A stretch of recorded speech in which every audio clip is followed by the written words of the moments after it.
Yes. Yes. Welcome to another episode of Roll the Tape Podcast with Manager Marty. I am your host, Manager Marty. I'm so glad to be here today. I welcome, each and every last one of you. Man, it's Friday.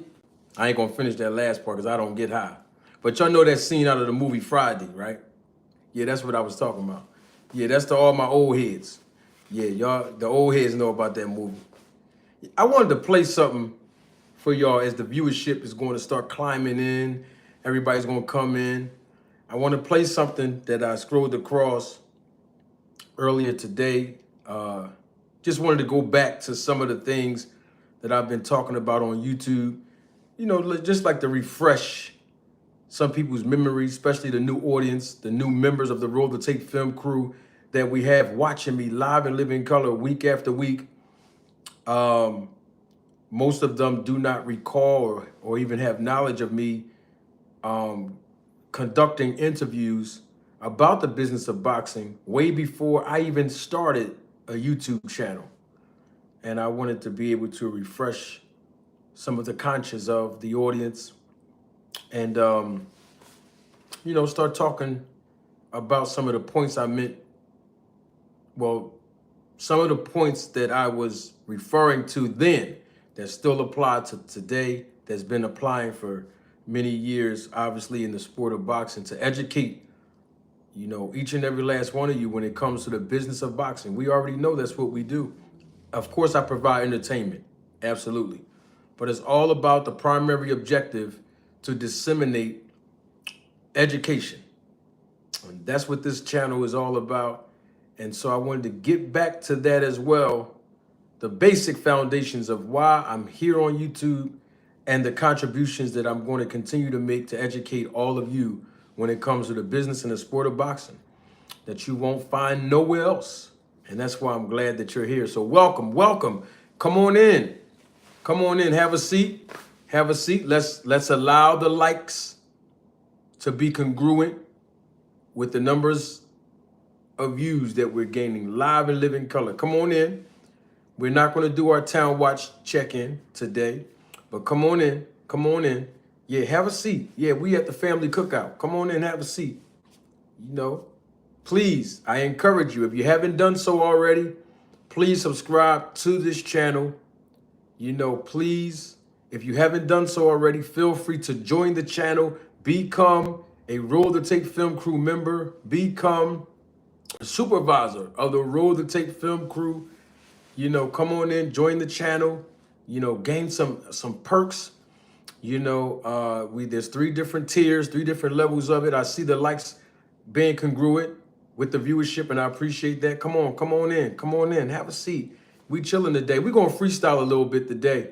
And what I mean by that is I'm gonna allow you, the audience, the viewers, to bring up some topics, and we're gonna discuss it. But here's the great thing about it. To everyone who's planning on providing a financial contribution, let me thank you in advance for all of your support. It helps grow the channel. It helps defray the costs of the expenses that are incurred for me to come on here. Every day I come on here, or every week that I come on here live, and the published content. So I want to double salute everybody that's going to provide a financial contribution through Cash App, Super Thanks, and or Super Chat, and Super Sticker too, which is another option here live. Thank you so much in advance. And of course, when you do so, I'm going to also equally publicly acknowledge you. So as the viewership is increasing, got to bring them up. Got to bring the views up exponentially. I'm going to play something that I spoke on YSM Sports Media. Most of you know exactly, who he is. He does a great job with interviewing not just professional boxers, but even the amateur boxers, even executives, promoters. Me, of course, as a manager, he's interviewed other managers as well. He has good content. He interviews professional boxing trainers. And so this was an interview that I conducted with him. I want to show you exactly what date this was on. Hold on, this was on Hold on. Let me get the date for y'all. August the 9th. August 9th, 2022. August 9th, 2022. This was literally months and months prior to me even starting, my own YouTube channel. So this was an interview I conducted with him, and I was actually breaking down the difference between an A side, fighter and a B side fighter, you know, and a lot of people were surprised because you ain't gonna find nobody else on YouTube to say this part, but I was the first one and probably the only one since then that shared this piece of information about A side, B side, and most people were surprised when I said it in this interview, and that is that there are times where the B side, the opponent, the B side, makes more money in their purse than the A side. I gave some good examples of this. I just wanted to play this back because, a lot of people forget who I am. So sometimes I got to reintroduce myself to, the audience that are just joining us on the channel. They may have never even seen any of the other published content. And so a lot of times people don't remember that I'm a boxing manager or an advisor. The new audience don't know that. So every now and then I try to look for teachable moments to be able to reintroduce myself to the new audience that just start watching live, or they start watching some of the published content and they may not be aware, that I have a lot of experience in professionally managing professional boxers and being licensed in multiple states all across the country of the United States of America. And so and a lot of times people might see the videos that I publish on my live and I'm entertaining people, and they think, some people might I'm not talking about returning viewers. I'm not talking about people that are fans of the channel. I'm not talking about those of you that are a part of the Roll to Take film crew or members of the supervisory positions that you have as a member of the channel. But I'm just talking about the new audience, right? They may not know. So I try to make sure I reintroduce myself. They might look at all the entertainment that I do and the characters that I present, to provide education and entertainment. And they might not know that I'm somebody that's actively involved in the business of the professional sport of boxing all across the world, So I just wanted to make sure, and I say all across the world, I'm referring to the audience. All right. So I just wanted to reintroduce myself if you don't know who I am and what I do and the contributions I've made in the sport of boxing. And also, I have a lot of experience and background as a USA boxing official, obviously as an amateur boxing judge, amateur boxing referee, and timekeeper, and I'm certified in those areas as well. And so a lot of people don't know my background when it comes down to what I've done as far as my contributions in the sport of boxing. So like I said, I don't want to keep repeating myself, but I just want to reintroduce myself to the audience. We're going to get to some entertainment. You already know how we do, as much as possible, but just laying a foundation of education, because that's what my objective is here on YouTube. That's my number one objective. So if you learned anything in the past, or if you learned something recently that you did not know about the sport and or the business of boxing, I'm satisfied. It only takes one person to satisfy me. You know what I mean? Salute to everybody in the chat that's acknowledging me publicly. I see you. And so, yeah, so let me play this. I'm not going to play the whole entire interview, or at least I'm not going to try to. But I want to make sure that people hear some of the things that I was saying way before I got on YouTube. It was my own channel where I was always educating through interviews, especially the ones I've conducted with YSM Sports Media.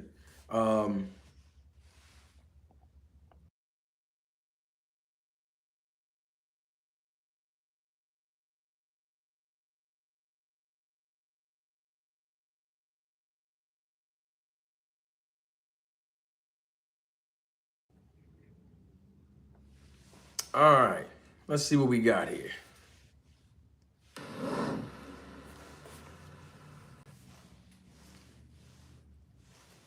Explain A-side, B-side, because you often hear fans, talk about, oh, he's the A-side, he's the B-side, or whatnot. What does it all entail? Well, A-side and B-side, it sounds very simple to an average fan, but it is very complex in this way. So A-side and B-side, that wasn't always the case, especially back in the 70s, 80s, and early 90s. But as far as the climate and evolution of the game in the sport of boxing is concerned, as far as the business, the A-side and B-side came into play. So the A-side is, remember we talked about there's 4 types of fighters. You have your prospect, you have your contender, you have your opponent, then you have your champion. So the A-side would be someone like, let's say, a contender. Someone who basically is right there on the cusp of fighting for a title, whether it be a regional title or a world title, right? And then you have your actual champion. Of course, your champion will automatically be the A-side, meaning that his money or hers money will obviously be the lion's share that he would receive or she would receive, that fighter will receive. And then the B-side will basically receive less, depending, watch this is how complex it gets, depending on whether or not the B-side is an actual opponent.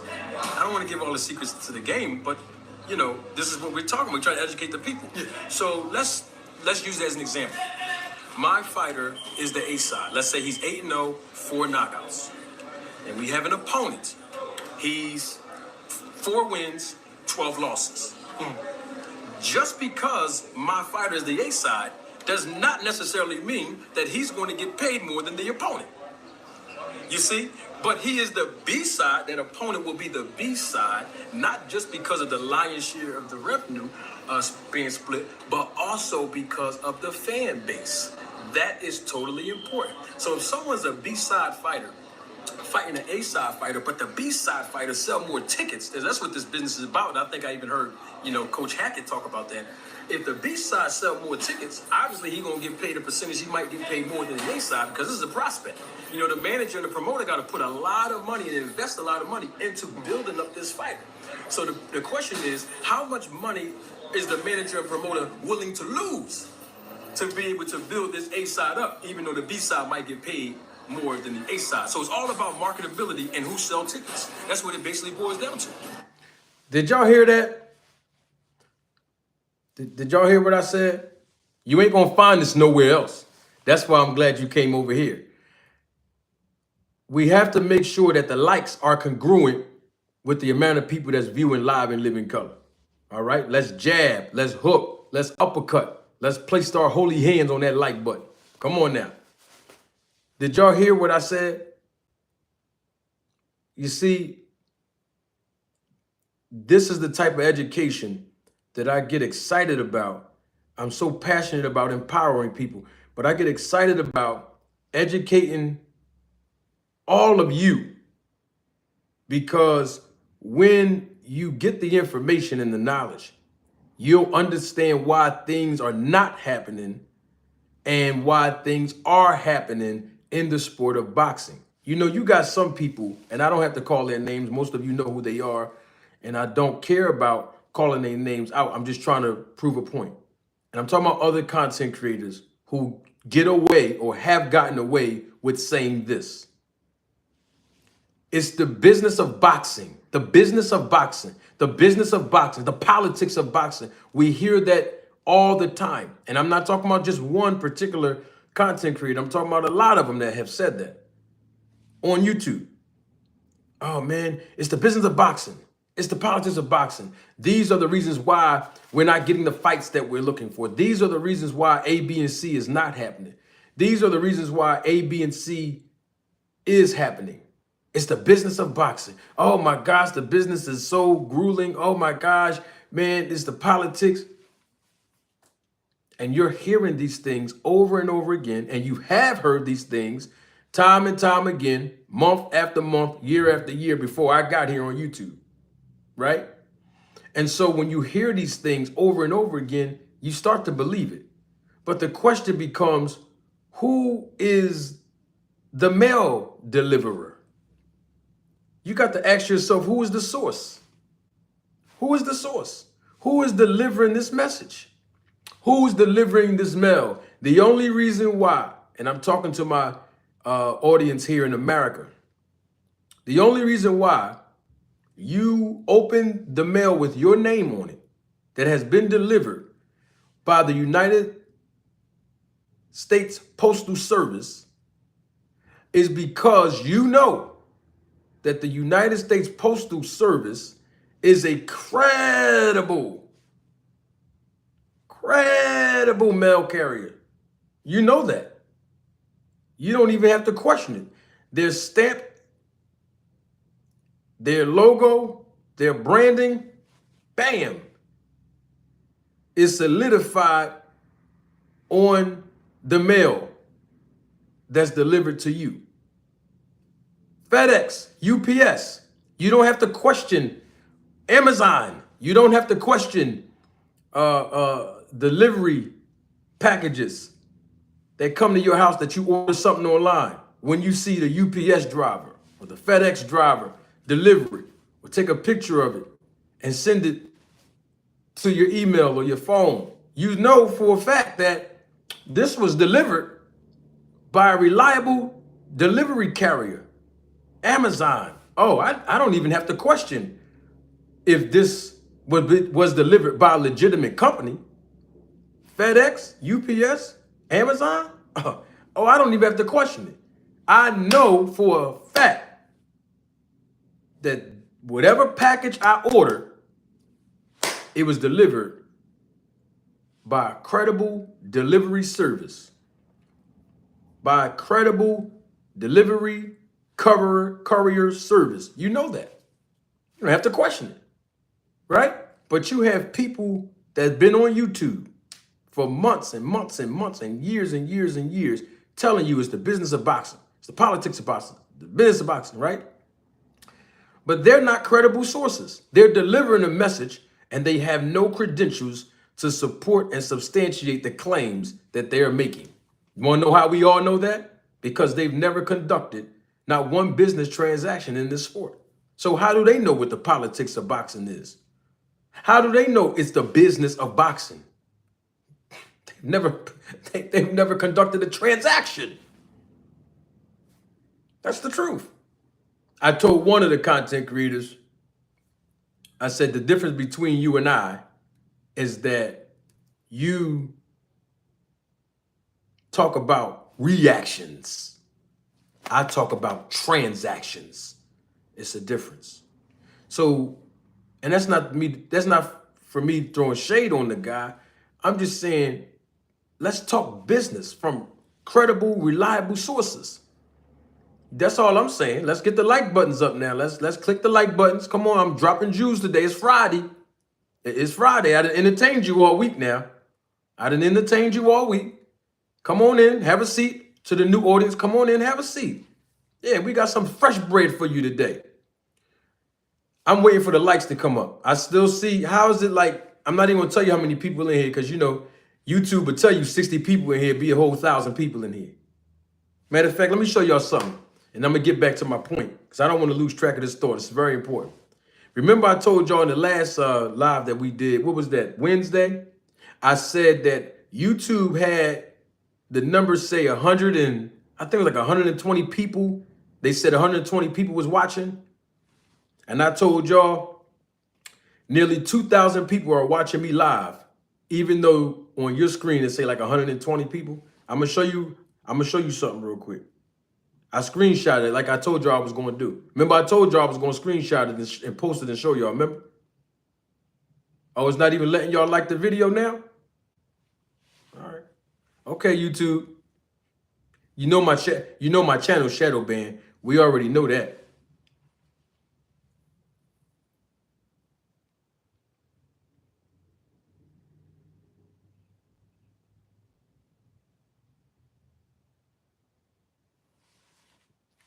Salute to my guy, member of the channel, supervisor of the Roll the Tape film crew, Biz on the beat. What's up with you? Let me show y'all the screenshot real quick. Show you how many people we had on the live on Wednesday, the day before yesterday. Here you go right here. This was as soon as it finished. You see where it say finished? Y'all see it said finish? Soon as I turned the live off, 3,406 and hold up, 3,496. Y'all see that? We was on there for 2 hours. Y'all see? Yeah. I see what YouTube playing games with my view. I already know what's going on. Yeah, it's all good. I just want y'all to know they're watching. They're watching. What's up, Creole? You know they watching. They watching right now, too. But anyway, back to my point. So we got to stop listening to people that are not credible sources. People that don't have any experience in the information that they're delivering. All I'm saying is you got to fact check who's delivering the message. That's it. If they're talking out of their mouth and they're saying what they're saying is true, they have to provide evidence. All right. Millard Lee Walton III, double salute to you. Thank you for liking the podcast. And thank you for your encouragement of me keeping up the good work. Appreciate you. Come on, Mike. What's your name? Mike Oxlong? Come on. We don't deal with those type of questions. We don't, the moderate, I ain't even got to speak on it. I was just about to say the word moderator and ow! Woo, I got the best moderators on YouTube. I got the hottest chat on YouTube. You see how quick y'all just seen that and then it just disappeared?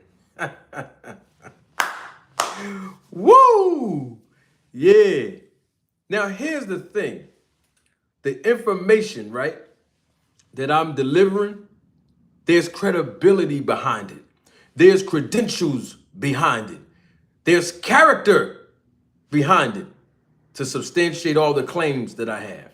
So all I'm saying is, if you're going to listen to someone talk about the business of boxing on YouTube, and I say someone, I'm meaning any content creator, whether they like me or not, I'm talking about in general, just make sure that they understand the things that they are saying, and you have to fact check, because a lot of times people just put stuff out there, and then if you don't know any better, you'll just believe them because they're influencing you or you like them a lot, right? Got to make sure that people have the knowledge. Now, some of them come over here and they get the knowledge, and then they go run on their channel and then they disseminate the knowledge. And they don't say, shout out to Manager Marty. And guess what? I'm okay with that. I'm cool with that. I'm cool with that. I am. But here's the thing I'm not cool with though. If I conduct an interview with somebody, right?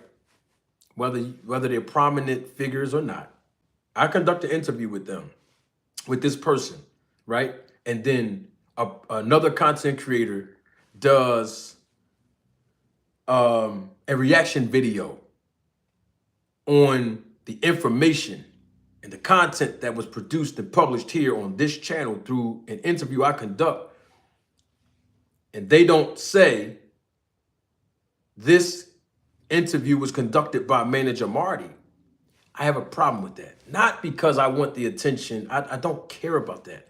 It's because it's the right thing to do. If you give credit to where you got this information from and the source, it makes you, the content creator, more credible. It shows that you have more integrity in your broadcast journalism. That's all I'm saying. And we know when Victor Conti was here, not once, but twice in a matter of 7 days, total of 5 hours, there were content creators, don't matter if they small, medium, or large, with their channel, they have conducted reaction videos about things that that man has said on this channel and didn't even say, salute to Manager Marty. Didn't even say, shout out to Manager Marty. Didn't even say the information that I'm about to react to came from an interview that was conducted by Manager Marty. And it's not because I want the accolade. Listen, the lights are already on me. You see the lights? They on me every show. Not important. I don't do this for the looks. I don't do this for the likes. I do this for the licks. You dig? So it's not about me getting the attention or the accolades. That doesn't impress me. What I'm saying is that once you get the knowledge and you say, this is the source where I got the knowledge from, and then you tell the audience, it will make people believe more. And guess what happens to the community? See, I'm doing this for the boxing community. The boxing community will be educated. And then we won't have this information competing with this information. And then disinformation and misinformation start percolating and reverberating all across the boxing community. And then fans are torn all over the place because they're not getting the proper education. That's all I'm saying. And that's basically all I'm basically saying, right? And it's not for me to criticize nobody else. I just wanted to put that out there because for the new audience that's just joining in, I wanted to reintroduce myself to people that don't really know who I am, because I do provide a lot of entertainment. So some people come over here because they see certain videos that are published and I'm entertaining people, and they don't understand that there's a foundation that I lay and I have laid from the very beginning of me starting this channel. From the very inception of this channel, my foundation and objective is to provide what? The business education that was not nowhere to be found on YouTube before I got here. So why not allow it to be delivered from a credible source? I wanted to play something back that I just said, if you're new to the audience, and I want to explain this a little further if I can. Let me go back here. Hold on one second.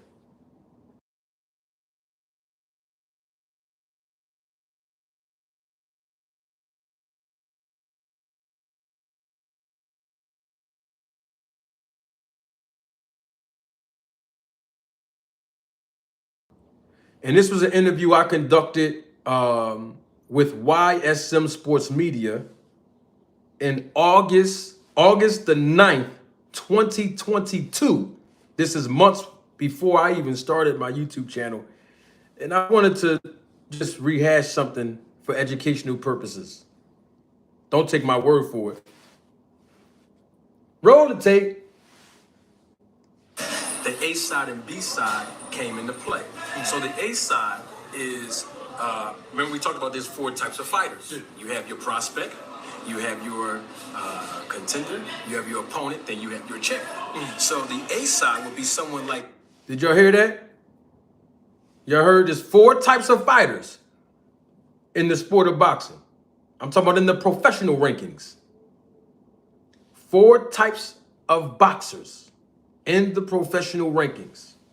Let me say, I'm gonna rewind it so y'all can hear it. Hold on. Early 90s. But as far as the climate and evolution of the game in the sport of boxing is concerned, as far as the business, the A side and B side came into play. So the A side is, remember we talked about there's 4 types of fighters. You have your prospect, you have your contender, you have your opponent, then you have your champion. So the A side would be someone like, y'all heard that? It's 4 types of fighters, 4 types of professional boxers in the rankings in the sport of boxing. You ain't gonna find this nowhere else. That's why I'm glad you're here. You see that? 4 types of fighters. Prospect. Let's see if y'all can hear it. Prospect, contender, opponent, champion. And they all 4 are marketed a specific way so that everybody at the table, promoter, manager, fighter, and network, if there is a platform or network available under contract with a promoter, can make money. And so the trajectory of their career is based on the status of one of 4 of those categories. All right, here we go. Just wanted to set the foundation. All right, here we go. Say a contender.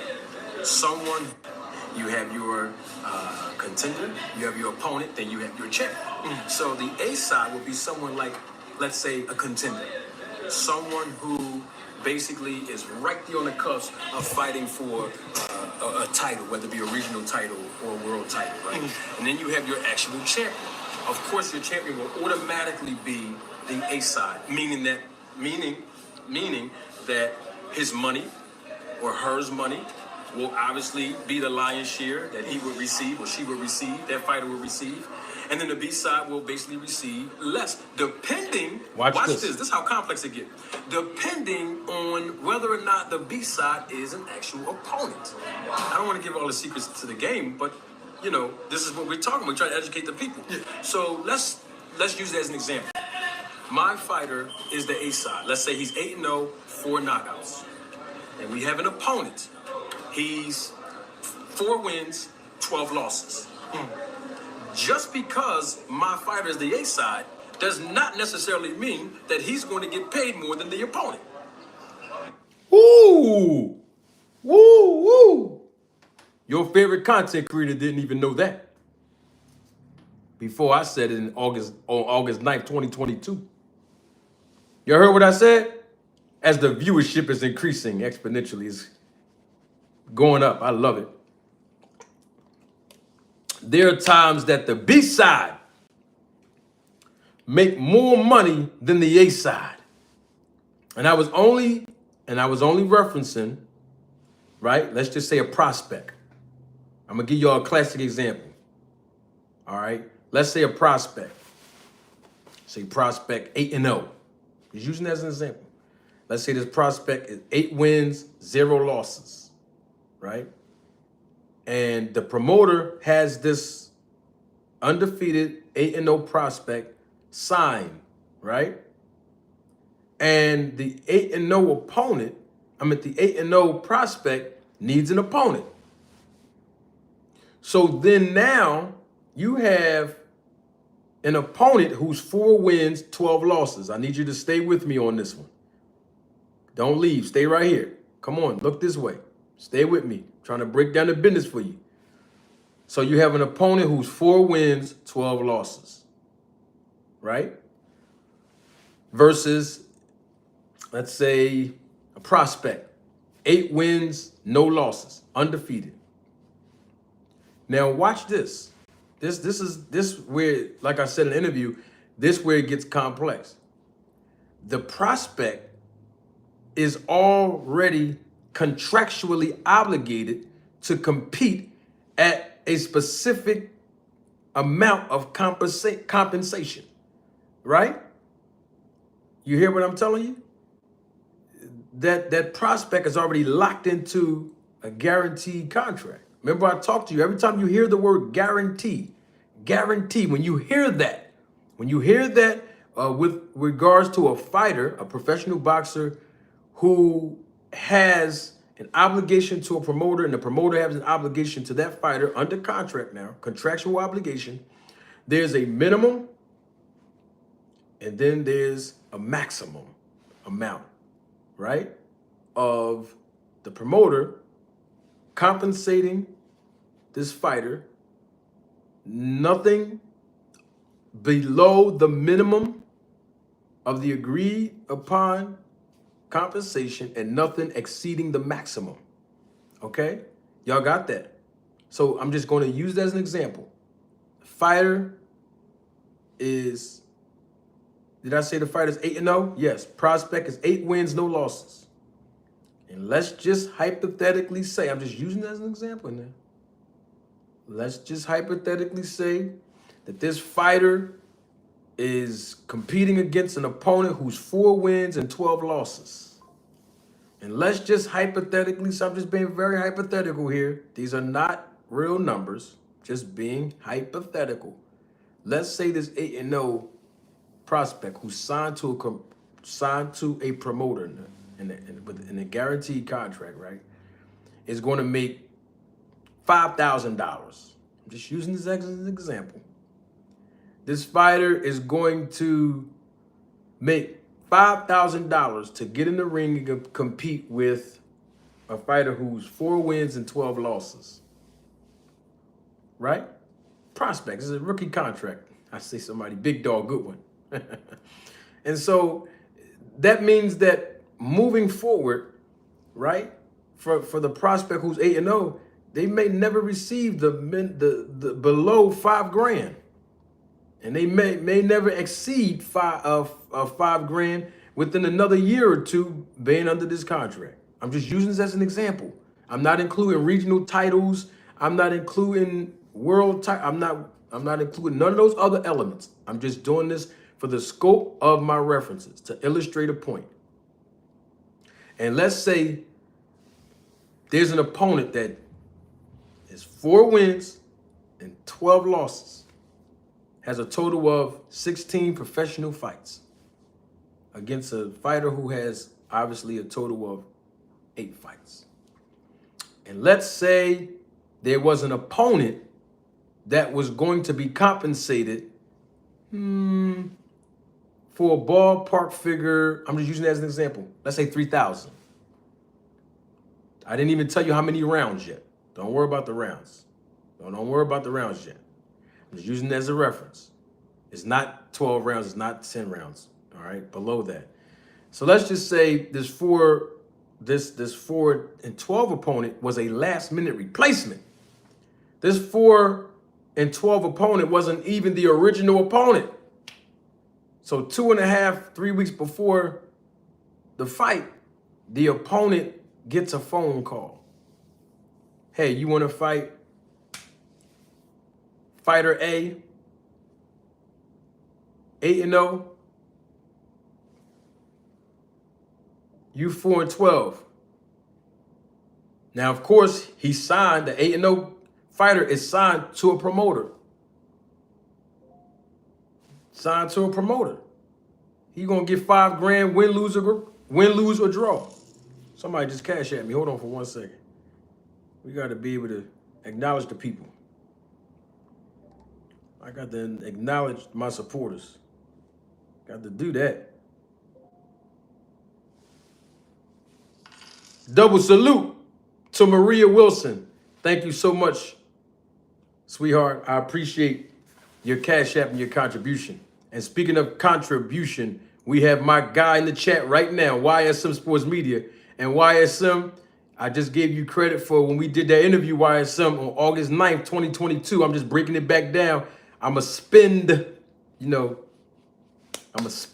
the block. I like how Terrence Crawford says spend the block. I'm going to spend the block and reiterate some of the things I said in this interview, and then we're going to get on to some boxing talk. So let's say this 4 and 12 opponent gets a phone call, right? Look, I know that it's last minute. The previous opponent, the original opponent, pulled out of the fight, got injured. You 4 wins, 12 losses. Pull my phone, I got to get some theatricals to it. You 4 and 12. You 4 and 12. You know, we want to pay you X amount of dollars to come in here and fight our prospect. It's going to be in his hometown, local show. What do you say? So the 4 and 12 fighter, if he doesn't have representation, he going to get hit with the low ball number until I walk in the room. This is usually how it happens. The 4 and 12 fighter don't know nothing about the business side of boxing. They're just so excited to get in the ring and compete because they're fighters. Don't matter about their record. They still should get all the credit for being a professional athlete, a professional fighter. But they also should be fairly compensated too. So if this opponent get a phone call from a promoter and don't understand the business, that promoter realizing that, and I'm not saying all of them do this, I'm just saying it's still business at the end of the day. There's nothing wrong with it. Everybody want to protect their assets and save on their bottom line. I mean, this is just business. And so the promoters say, oh, you don't have a manager? All right, how about $4,000? And a fighter who's 4 and 12, who works a 9-to-5 job, you know, hey, they can go in there and get $4 grand. It's like, okay, yeah, let me go ahead and take that. And then Manager Marty come on the scene. Yeah. Then when I come on the scene, I say, hold on for a minute. The fighter, let's just use this as a reference. The fighter changes the scenario. Oh, well, I have a boxing manager. You have to get in contact with him. So now the promoter now has to call Manager Marty. I'm just using this as an example. It's not about me. Has to call Manager Marty and have to negotiate terms with me, as I am doing everything I can and will do for the best interest of my client. Now, when I get on the phone with the promoter, there's a couple of things that we need to lay on the table. First of all, my fighter is obviously, as you know, promoter, is a free agent. Well, we know that already. So if he get in there and beat your 8-0 prospect, no, we not signed to no long-term deal or no short-term deal because he beat your prospect, no. What we want to know is, how many hotel rooms are you willing to pay? What we want to know is, how many airfare tickets you willing to pay? Yeah, because we don't believe, because this all last minute now. The man got to make all these adjustments. He got to call his job and let them know he's going to be off of work for a couple of days, and then, hey, it's last minute now. We coming to try to save the promotion now. You know what I mean? So we're not going to accept any terms of him and his trainer sharing a double bed in the hotel. No. The fighter got claustrophobic. Yeah. He can't be all cluttered up in the room. Yeah, so he gonna need his own room. The trainer gonna need his own room. That's how we gonna do that. Yeah, that's how we let the promoter go on and pay. Yeah, and on top of that, my fighter got a cut man. So now that's not just 2 round trip tickets, airfare. We need 3. Yeah, we need 3. And we also that 4,000, that 4,000 is sound good, but see, I'm a manager. And according to the contract that I have with the guy, the opponent, I got to get my cut. You understand? So we want to make sure that, hey, you calling us last minute to save your card, save your promotion. Yeah, so 4,000 might not do. Because I heard your 8-0 got 7 knockouts. Yeah, listen, because here's the thing. Watch how the business work when you got good representation. That's the point that I'm bringing home.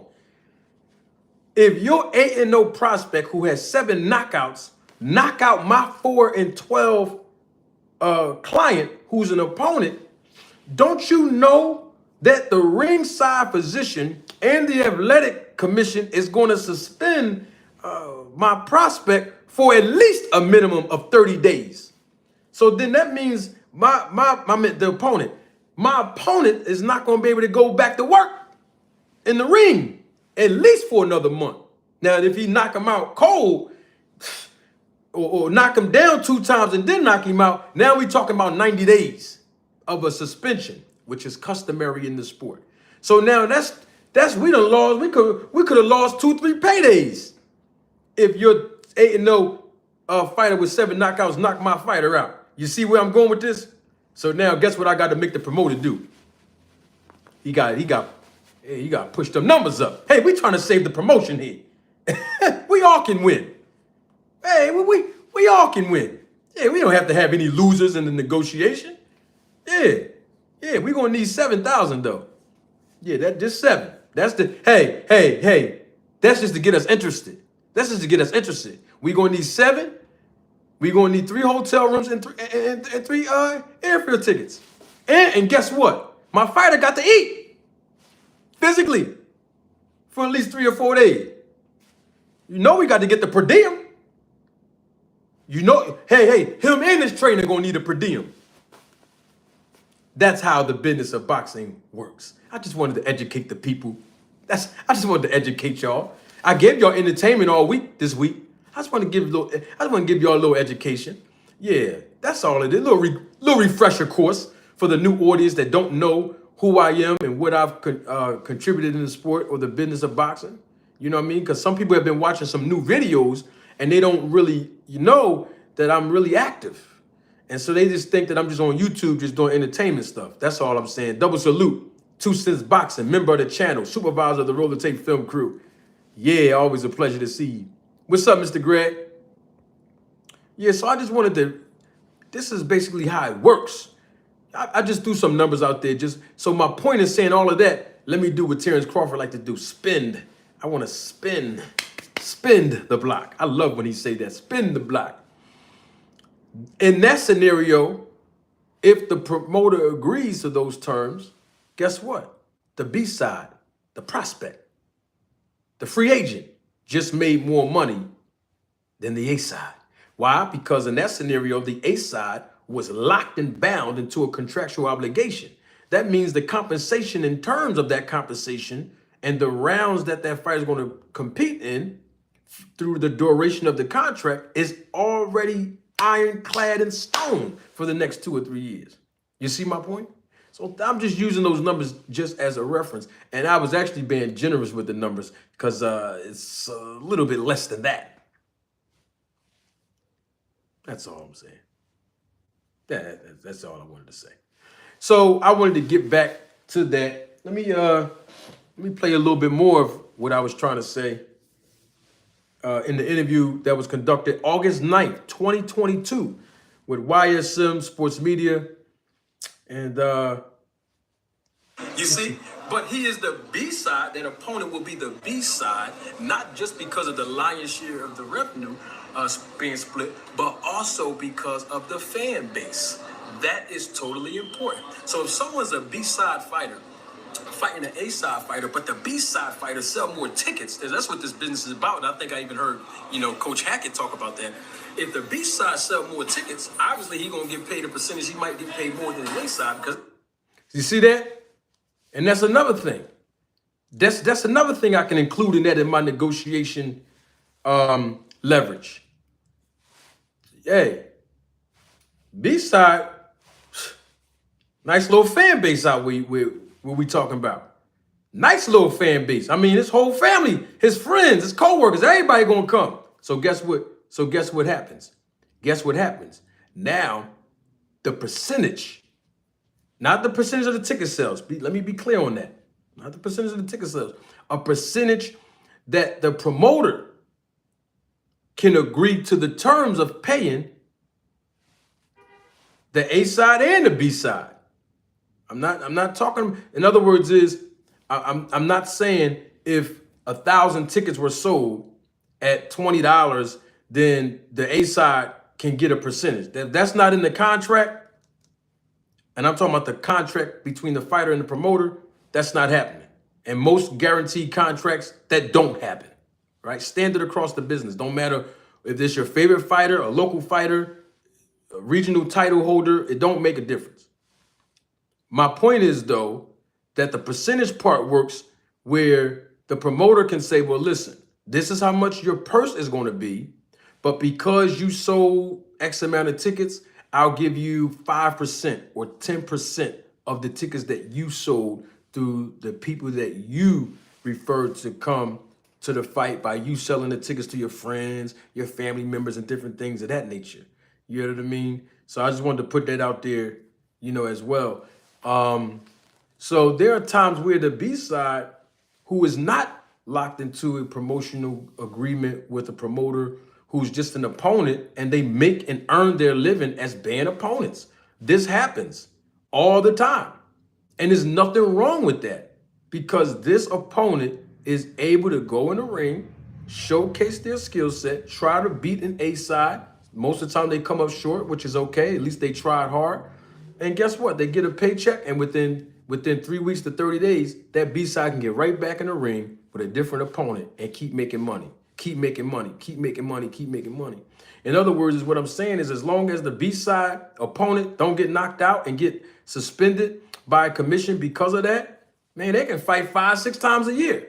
Where if you look at an A side opponent, an A side prospect in this scenario, who's locked into a guaranteed contract with a promoter, well, the promoter is guaranteeing that you're going to fight at least 2 to 3 times a year. Most of the times it's 3 or 4 in standard contracts. 3 times a year when you're a prospect, 3 or 4 times a year.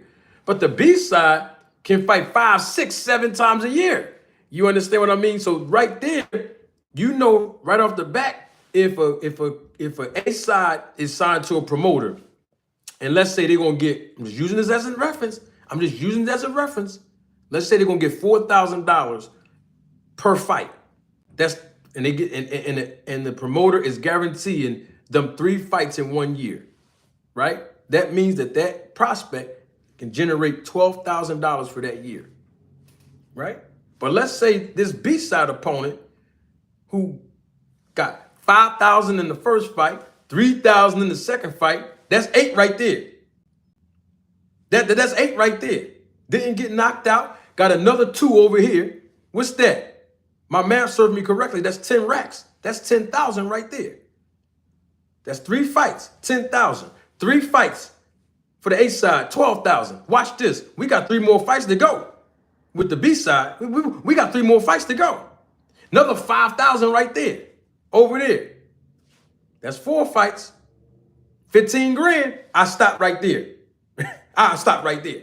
So what I'm saying is there are thousands and millions and hundreds of thousands of times where the B side can earn more compensation than the A side, especially if the A side is locked into a guaranteed contract where they're only going to be fighting 3 to 4 times a year as a prospect.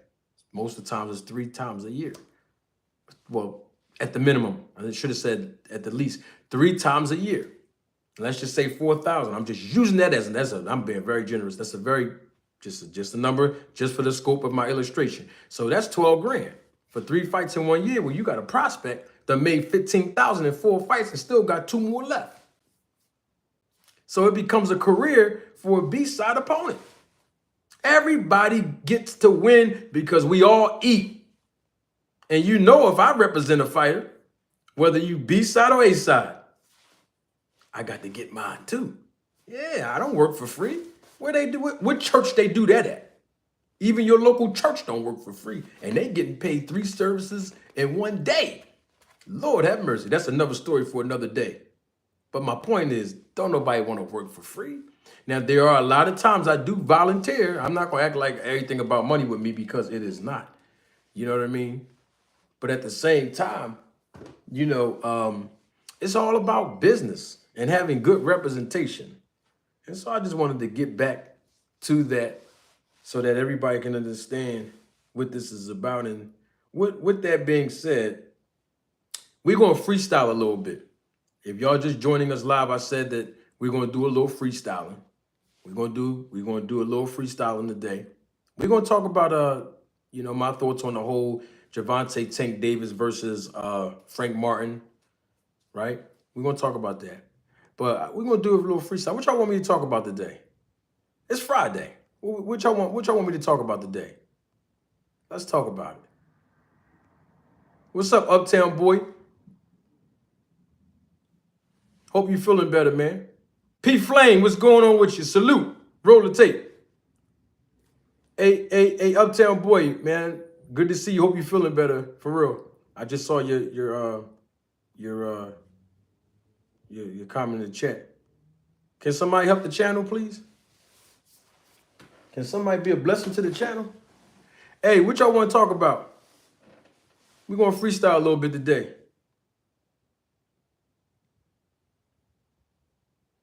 What we want to talk about? What we want to talk about today? Yeah, I do this every now and then. Freestyle. What y'all want to talk about? Huh?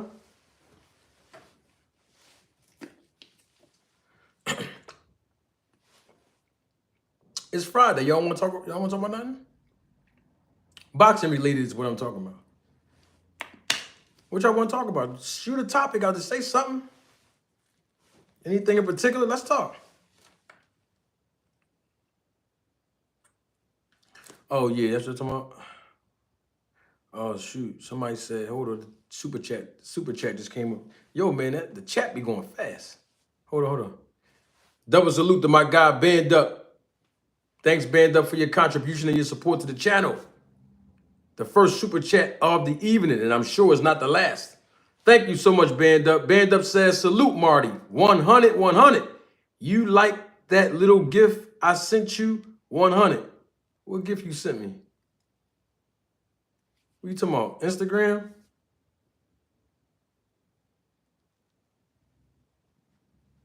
I guess you talking about Instagram. You talking about detailed boxing? What you talking about? Talk to me. That video yesterday of detail? Man, you gotta hit detailed boxing up, man. You gotta hit him up, man. He waiting for you too, band up. Don't think you going. Don't think you my young boy, but D-Town it's like family. So I'm just saying you know what I mean. You say you want to smoke with the guy. You gotta go on his channel and let him know. I don't want to be. Listen, I don't want to be a boxing manager between Band Up and D-Town Boxing. I don't want to. I'll let y'all two grown men handle it. You know what I'm talking about? That's all I'm saying. Yeah, yeah. Double salute to my guy, Many Face Publishing. Many Face Publishing said, let's talk Davis, Martin, who wins and how. All right, let's get it in. And then there was another question too. Come on, y'all, send the super chats in. Yeah, y'all want to talk about something? Send them super chats in. Yeah. Send them in. Send them in. Let's talk about it. Creole the Traveler. Why hasn't Bill learned his lessons yet? Oh, well, Bill Haney got to humble himself.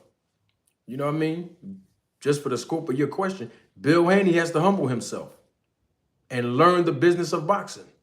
And I do believe that Devin Haney has the potential to be a superstar. But Bill Haney, I've been saying this time and time again, I don't know why he's not listening to me, but all he has to do is get in the background, stay in the background, learn the business, stay in the background, work on the business part in the back. Let Devin Haney move up front and do more interviews, connect with the fan base, huh? Get the light shined on him. Yeah, you got to let the young man shine. Yeah, you got to let him shine now. But all Bill got to do is learn the business of boxing.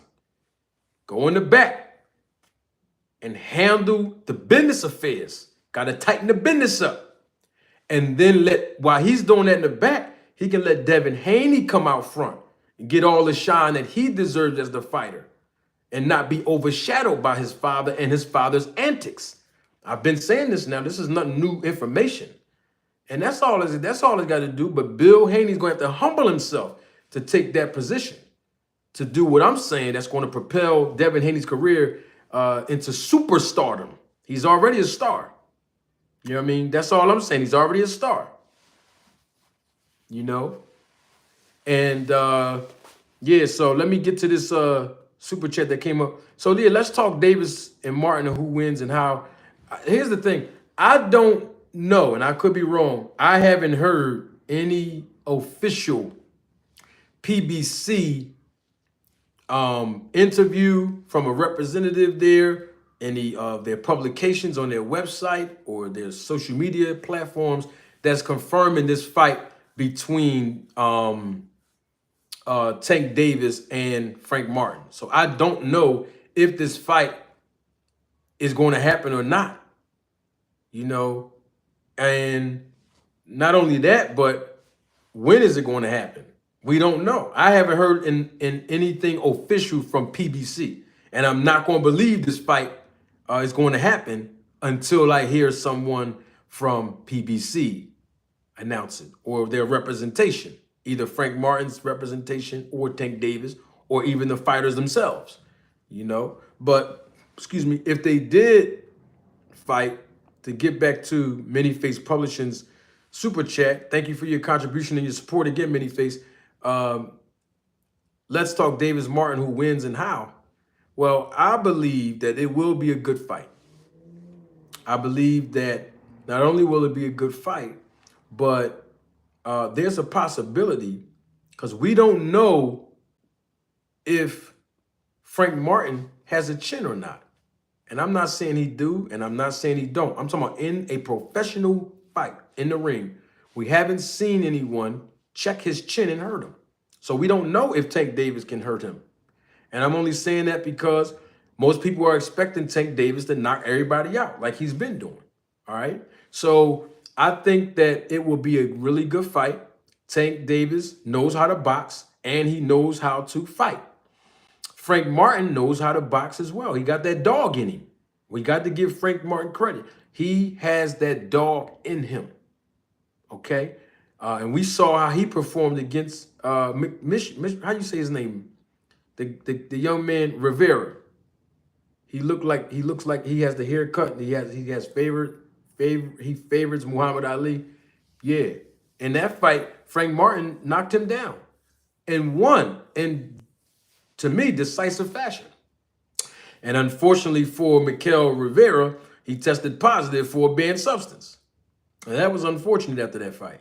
But at the same time, hey, Frank Martin got that dog in him.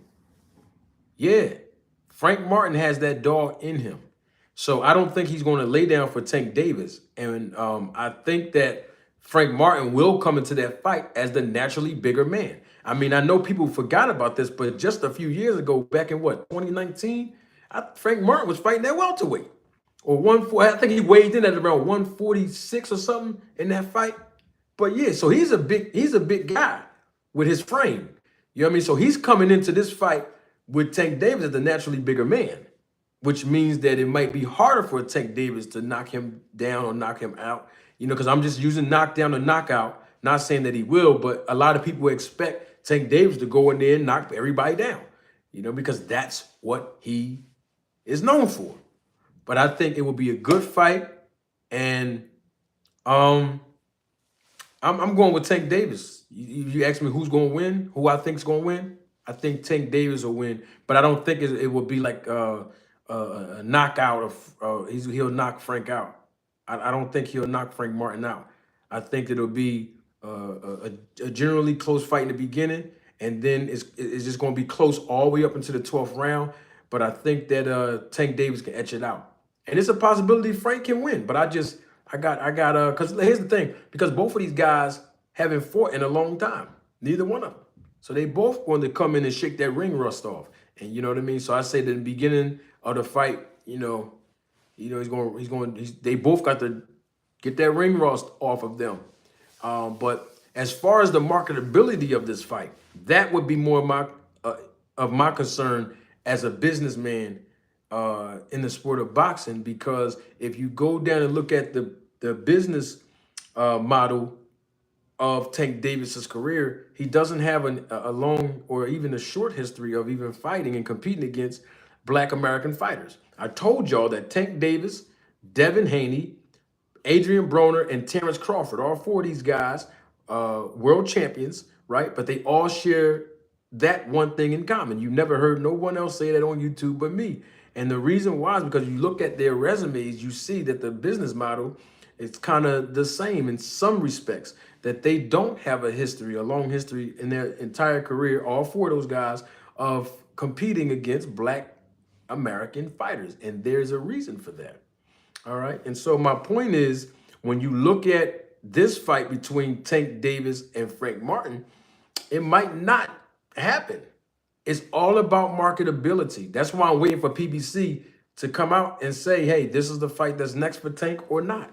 You know what I mean? But I'm not saying that the fight's not going to happen.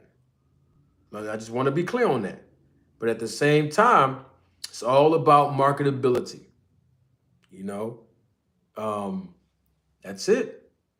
I mean, it's just very, very, very simple. Salute to my guy, DK. Thank you for your contribution, DK, and your support to the channel. Thank you for your super sticker. That was the super sticker from DK. Oh, my homegirl, she's back. Haven't seen her in a while. Yeah, what's up, Sheena? Double salute to Sheena. Thank you, Sheena, for your contribution and your support to the channel. Sheena says, salute Manager Marty. Roll the tape. You already know how we do, Sheen. Haven't seen you in a while, girl. Always a pleasure. Always a pleasure. Who else we got in here? DK again. Salute. DK, thank you for your super sticker again. Thank you for your contribution again, DK. Appreciate you. Many Face Publishing. Double salute to you. Thank you for your contribution and your support to the channel. Many Face Publishing asked me, what do I think of the undercard? Well, I don't know who's on the undercard. But because Tank Davis don't have a long history of fighting and competing against Black American fighters, and I'm saying that for revenue purposes, he's going to have a good, solid undercard. Okay, I would reckon that this fight be somewhere on the East Coast.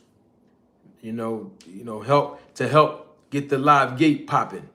You know what I mean? But also, I would say, speaking of undercards, I would like to see Devin Haney and Ryan Garcia have a fire undercard. Remember, I'm the first one on record to speak on that because they're fighting in Brooklyn, New York, and neither two of these fighters are from the East Coast.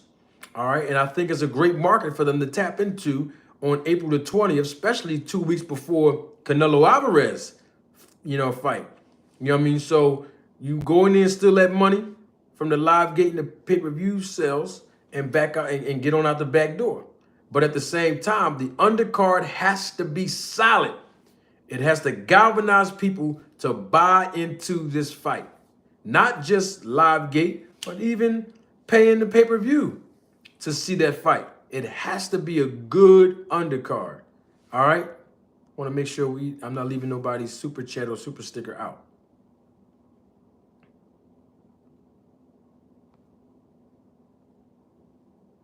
All right. What else we got? We freestyling today. What else we got? What else we got? Come on, somebody throw some questions. Let's talk. Let's talk boxing. Yeah.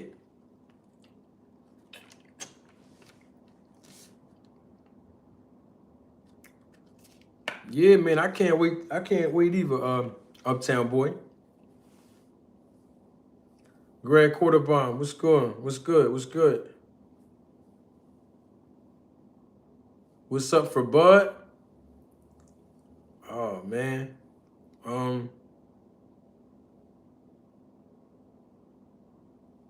What's up for Bud? Well, right now, Bud is, he's waiting it out. He got to fight in that rematch. But here's the thing, though. We don't know what's going on with Spence. Now, what I believe, and I could be wrong, I believe that there's obviously a medical exemption. And when I say medical, let me be clear when I say that. I mean it in the sense that, Errol Spence, obviously he had surgery, right? So now the commission, as far as the athletic commission, they have the authority, since he's licensed by the commission, to say we're going to allow him some time off to recover from his surgery, for health purposes, right? And so when that time is up, then I believe he'll be ready to compete if he decides to come back in the sport of boxing. They say there's videos surfacing that he's actually training now. So, we don't know. But you got to understand something. We're already in the month of March. March is almost over. April, you got Devin Haney and Ryan Garcia. 2 weeks later, we have Canelo Alvarez on May 4th. So there's a couple of other dates still available, particularly in the summer, because you don't want to compete with the NFL schedule. I told y'all that on YSM Sports Media's interview before. You see, so all of this had to be considered. All these elements are always considered when managers, boxing promoters, we all try to, look at opportunities to create the biggest and best fights. But timing is the key in boxing, inside the ring and outside the ring. It's all about, timing.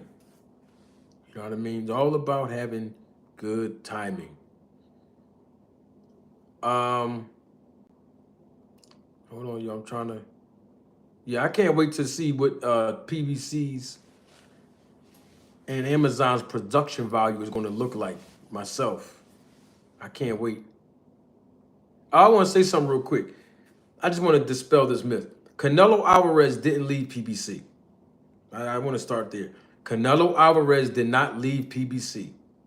I just want to be clear on that. He didn't leave PBC, try to go somewhere else and get a deal. That didn't work, and then 2 weeks later, he's back with PBC. That's not how the business of boxing works, especially when you, as a fighter, is locked into a contractual obligation with a manager and or a promoter. It don't work like that. I guarantee you, it doesn't work like that.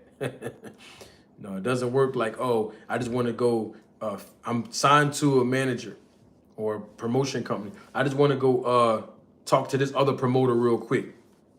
Yeah, I generate more money than anybody else in the sport, but I want to go talk to this other promoter. Is that cool? And then the promotion company says, "Oh, yeah, no penalties at all. Just go talk to him. See what you can do. Just go ahead.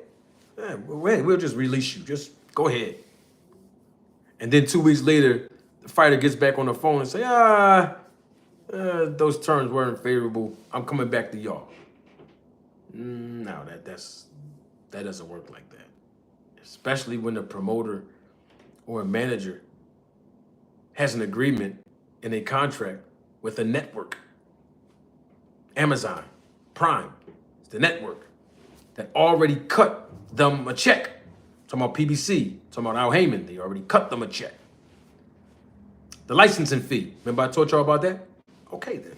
So no, it's not, he just went over, he was with them, and then, I wanted to fight this guy, y'all ain't gonna let me, so I'm just gonna go over here. Speaking of, I was gonna fight this guy, but y'all didn't let me. Isn't it interesting?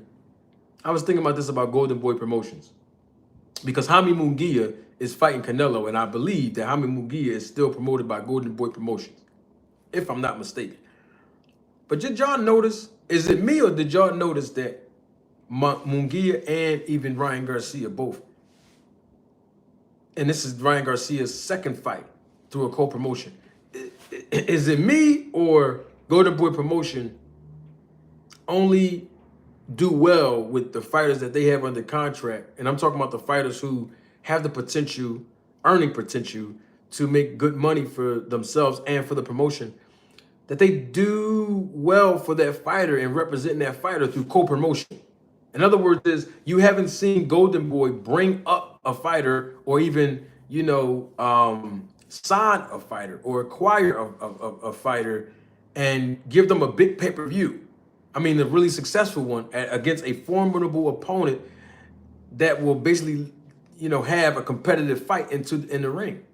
It's like if you're a promoter and Ryan Garcia is your number one fighter, he's your number one cash cow, then how come he's being promoted as a pay-per-view star or even a pay-per-view prospect in co-promotions?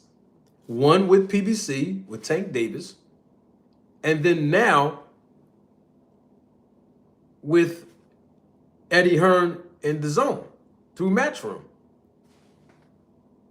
Co-promotion, second time in a row. Got to get your weight up. I'm not trying to be smart, but it's like, gotta get your weight up. Gotta get your weight up a little bit. I'm not disrespecting Golden Boy Promotions. I'm just saying, like, we need answers. This is your cash cow, your number one fighter. When is Golden Boy going to be number one in leading the promotion of their pay-per-view fighter without a co-promotion? That's all I'm asking. Oh, okay. I just was asking a question. That's all just a question. Yeah. Double salute, Manyface Publishing again. Thank you for your support and contribution. All y'all got to do is do what Manyface Publishing is doing. If you want me to acknowledge whatever your question is and what you want to say, or whatever you want me to say and acknowledge, super chat, support the channel. Just support us, and we appreciate it. I tell you so much, I appreciate it. Doesn't matter what the actual amount is, as long as you're supporting the channel. Fresh bread. See, your contributions in exchange will come with fresh bread from me. Fresh education of the business and sport of boxing. And entertainment now. And entertainment. Don't forget that part. You know what I'm talking about? Manyface Publishing again, thanks. Manyface Publishing says, can Ryan get past Haney's jab? Can Ryan really win? I don't want to give my prediction. I don't want to give a breakdown of the fight just yet, and I won't. But for the sake of the super chat and my guy, Manyface Publishing, he is my guy. And he asked the question. I don't know. I'd be surprised if Ryan can get past the jab. He can, though. There's something Ryan Garcia can do to get past the jab. And if he does not do it, he will not get past Devin Haney's jab. Devin Haney's jab, besides that big right hand, is his best punch. But there's something that Ryan can do. to neutralize Devin Haney's jab. Can Ryan really win? Yes, Ryan Garcia can really win. But there is one obstacle standing in his way. That's why I had to take my glasses off. I got to give you some entertainment. There is several obstacles standing in Ryan Garcia's way to win this fight. And I'm not talking about just the skills of Devin Haney. We know he's a world champion. We know he has skills. We know he has talent. There is no question about it. But don't forget, Devin Haney is on the snack program. Yeah, we got to call it how we see it. He's on the program. And here's the great thing about it. Y'all know he's on the program. I know he's on the program. You know he's on the program. Why is it a problem when everybody publicly acknowledges that he's on the snack program? He is. And it's going to be one of the determining factors of him winning this fight. It's no secret. We all know it. Now, Ryan Garcia says something about steroid use and illegal PEDs. That is not what I'm saying. I'm just telling y'all that Devin Haney's performances has been enhanced since he's been with the snack program. If it wasn't, his dad would have pulled him out a long time ago, away from Victor Conti, if it wasn't working. But we know that the snack program works. All right, then. Double salute to my guy, Andre Smith. Thank you as a member of the channel and supervisor of the Roll the Tape film crew. And I hope I answered your question too, Manyface. Yeah. Come on and support the channel, y'all. Double salute to my guy, Sin Ironheart. Another member of the channel, supervisor of the Roll the Tape film crew. I'm not going to hold y'all too long. I just want to freestyle what we want to talk about today. You got a specific question or a shout out that you want me to answer or ask or acknowledge? Send a super chat. Support the channel in exchange for it. Be a blessing to the channel as I'm a blessing to you all. Yeah, let's get it in. Yeah, that snack program works. I told Victor Conti that, the owner of Snack. I told him right to his face when he was here that it works. So what makes you think I ain't gonna say it when he's not here? It works. And everybody knows it does. That's all I'm saying. And I want to say this too, because I think this is as equally as important. Just because Devin Haney don't knock out all of his opponents does not mean that Snack don't work. Okay? I just wanted to put that out there. I just wanted to put that out there. Because people think that when your performances is being enhanced, it's only for power. No. It's not just power. You still have to have natural power. Now, Victor Conti said that his program gives you a 10% boost in that Netflix documentary, if you remember. You know, all I'm saying is that Devin Haney's best attribute on the snack program is the fact that his father said it on the Sean Porter interview, on a Porter podcast. He said that Devin Haney can go for 15 rounds and could have went 15 rounds after doing a full 12 rounds and one of the hardest fights of his career with Vasily Lomachenko. So what that tell you? Yeah. Double salute, Urban Winter. Thank you for your contribution and your support to the channel. And yes, Urban Winter, you will get a shout out today. So I'm shouting you out. Salute, Urban Winter. Thank you for your contribution to the channel. And I'm shouting you out. Hey, Urban, let me tell you something. The last time I gave somebody flowers on my channel and shouted them out, they didn't super chat me. They were actually on the panel. We found out 3 days before I shouted them out and let them come on the panel and rock out that they went on another content creator's channel and was bow, bow, bow, bow, bow, bow, bow, bow, bow. They was throwing all these shots at me, calling me clowns, all kind of stuff. I ain't know nothing about it. I knew nothing about it. And then 3 days after all of that, the guy comes over here, smiling all in my face. It's just so amazing. Only on YouTube can this happen. Yeah, that's all. I would love to see how Devin Haney would perform and all the other fighters without the snack program so they won't gain the scrutiny that comes along with their association with Victor Conti. That's all I'm saying. But we know they ain't going nowhere. They're going to stay right there. And that's just what that is. And it's all good. It is, it is what it is. You know what I mean? Of course, Urban Winter, I got you. Indeed. Hey, Urban Winter, let me ask you a question. Did you subscribe to the channel? Are you a part of the Roll the Tape Film Crew membership? Because all you got to do if you didn't, Herb, click that like button and you click that subscribe button. We got you. You know what I mean? You'll always get a shout out, always get, especially if you become a member of the channel, that comes with the perk. You know what I mean? That comes with the perk. Yeah. Perks. Let me say perks. Somebody think I'm talking about Percocet when I said perk. Or somebody might think I'm talking about percolating and twerking. The perks. They come with the, I like entertainment. Y'all know how I do. Yeah. Anybody texting me, y'all, it's my fault. Oh, you subscribe, Christian? Okay, Christian. Thank you for being subscribed. Yeah, smash, all things is telling y'all. Thank you, all things. Smash the like button now. What else we want to talk about? Come on, shoot it out there. Y'all got business-related question of boxing? Y'all want me to bring up a topic? Let's talk. Well, what y'all want to do? I ain't going to hold you too long. It's Friday. What we want to talk about? Yeah, let's go. I'm ready. Oh, I got to do my... wait a minute. Fellas, let me make sure. Hold. Where my water at? We got women that's watching live and living color. Some of them are in the chat. Some of them just chilling, watching from afar. Some of them are just listening. And I have to shout them out. And I have to do my customary public service announcement to all the ladies. Hold on one second. Got to clear my throat. Because this is how I activate my R&B voice. Hold on.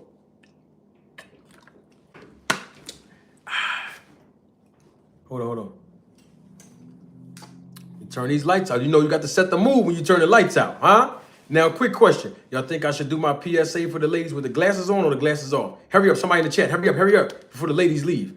Hurry up before the ladies leave. Hold on, come on, before they walk out of the door. Hold on. With the glasses off or the glasses on? Mac Marty's here. Come on. Oh, there is a lady in the house. Sheena's here. Sheena, glasses on, glasses off. Come on, Sheena, talk to me. Where the ladies at? Let's see. Where we at? All right, Greg said the glasses on. Somebody said the on. They want it on. Where the ladies at? I just want to make sure the ladies don't leave. Somebody saying off.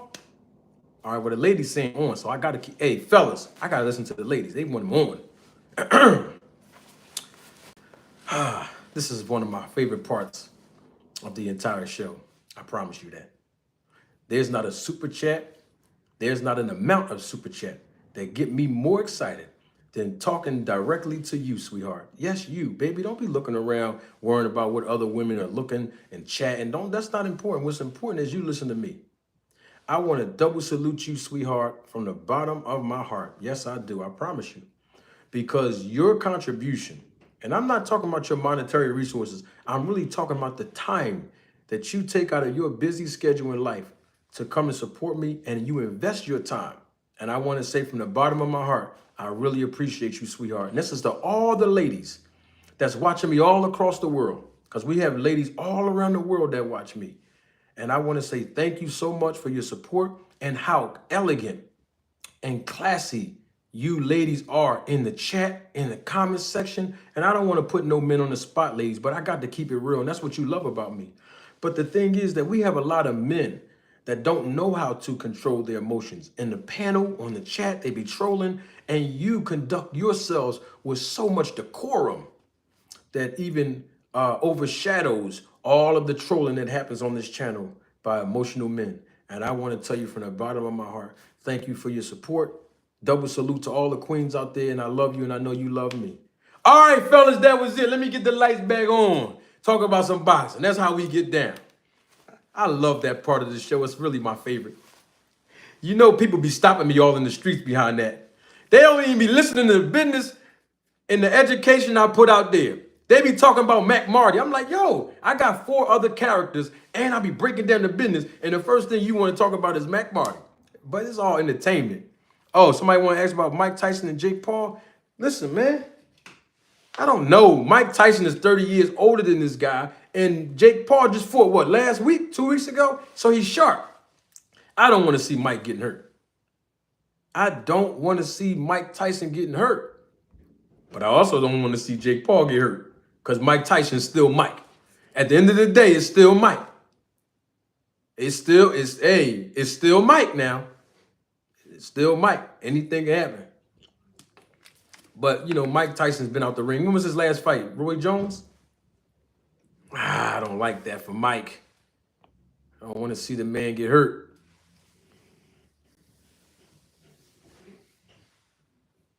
I know that's right, Uptown Boy.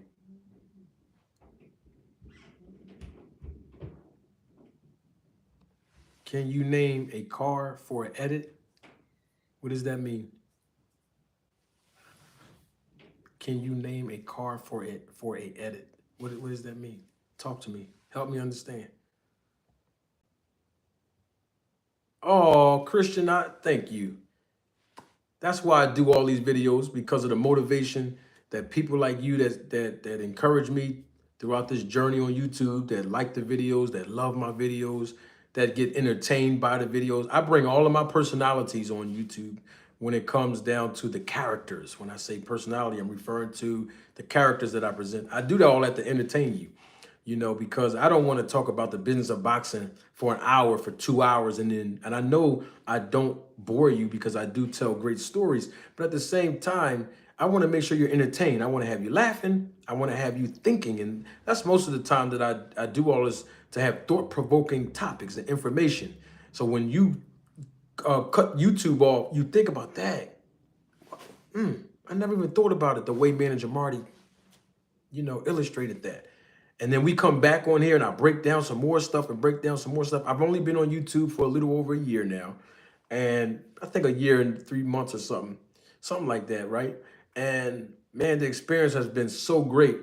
And it's because of you all, you know, it's all because of you. And when I see the love and support, that makes me, you know, invest more of my time in learning about thumbnails and going live and topics that I want to talk about and different perspectives I want to bring to those current events and topics that I want to talk about, and all the entertainment with the characters I present, all of that I encompass, you know, to provide you with all of those resources is because of your support of this channel. All of you, even the ones that's trolling and hating and throwing shots at me and making videos about me, I appreciate it, because at the end of the workday, you know, I know that I'm doing something that I love to do, and that's educate and empower other people. And then on top of that, you're learning something. There was not a lane on YouTube with regards to learning about the business side of the sport before I got here. A lot of people was pump faking and acting like they was really behind the scenes, but then I came along and you finally realize that they really don't know too much of anything. And it's okay, because them same people that don't like me and throw shots at me, that don't know too much about anything with regards to the business of boxing, they come over here and they listen to me and watch me. And I know that they do. I hear it when they speak. I see it in their mannerisms, and I hear it from their fans and audience that come over here. So that's the great thing about it. Everybody's willing to learn. You know what I mean? And those that are willing to learn, whether they like me or not, whether they agree with me or not, whether they throw shots at me indirectly or directly or not, the bottom line is I'm doing my job to teach and educate everybody about the business of boxing and entertaining all of you. And that's what this thing is really about. You know what I mean? All right, let's see. Yes, Jacob, subscribe, Jacob, subscribe. You'll have more of this content each and every time I publish content and live. And I appreciate your subscription. Come on through.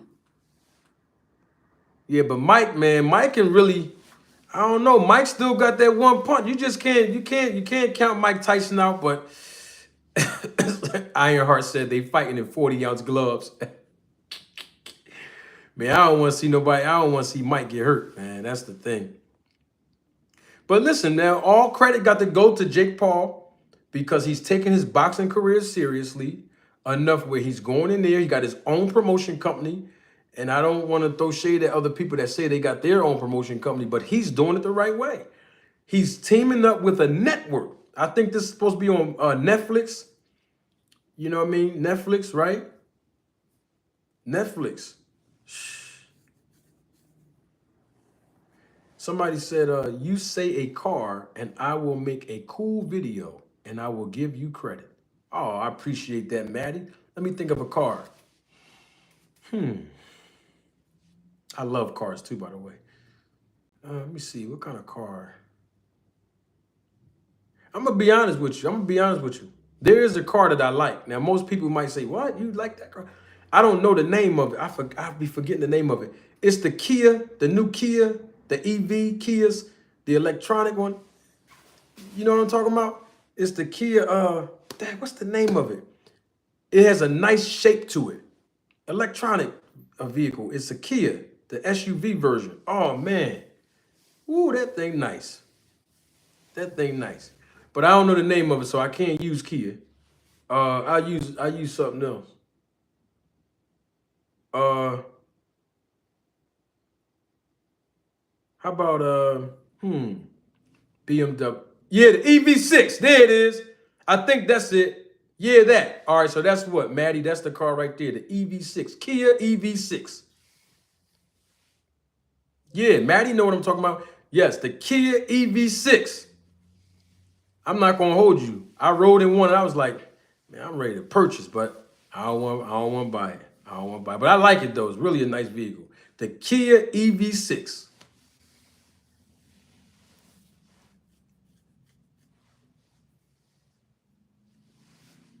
Yeah, let me see. Oh, that's awesome. That's awesome. Appreciate that, Maddie. What else y'all want to talk about real quick? We got a couple more minutes. We have a couple more minutes.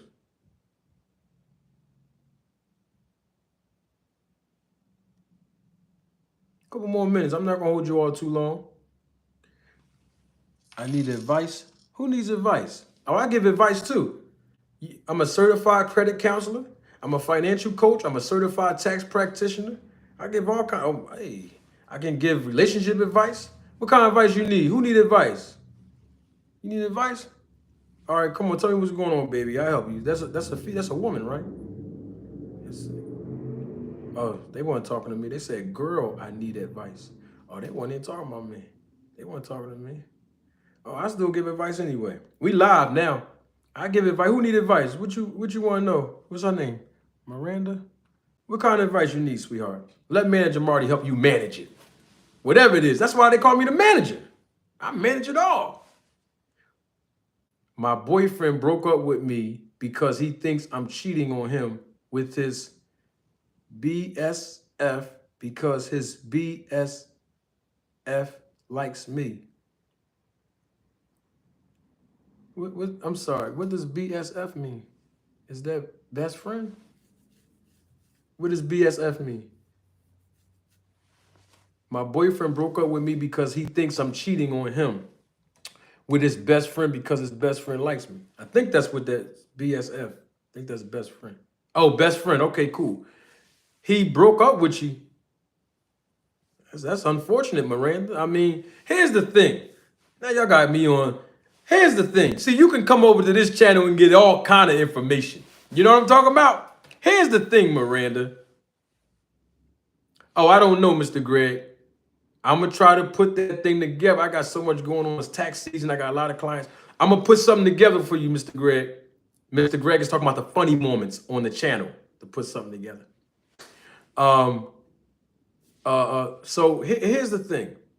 I want to ask you a question, Miranda.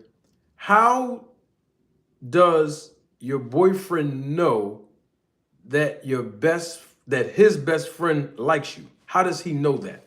Who told him that? Or let me reframe that too. So who told him that? And then who showed him that? That would be my question to you. My boyfriend broke up with me because he thinks I'm cheating on him with his best friend because his best friend likes me. So my question is, who told your boyfriend that, or who showed your boyfriend that? That's why I want to know. Let me see. He told him? Huh? Hold up. What'd you say? You've been promoting me, Ironheart, on IG? Keep on promoting me because I got something that I need all of you to do. Speaking of IG, in just 1 second. Let me see. Okay, hold on. Let me make sure I'm trying to get in the comment. I'm trying to get in the chat. Make sure I'm not missing anything. Oh, his best friend told him. That's interesting. So your boyfriend's best friend, I know the story might not be real, but somebody else might be going through this, so I'm gonna say it anyway. Miranda, is this story real? Don't have manager Marty investing all this time to put something together for you, baby, and it's not real now. We deal with real over here. You know what I mean? So I'm gonna take your word for it that it's real. Okay, now here's the thing.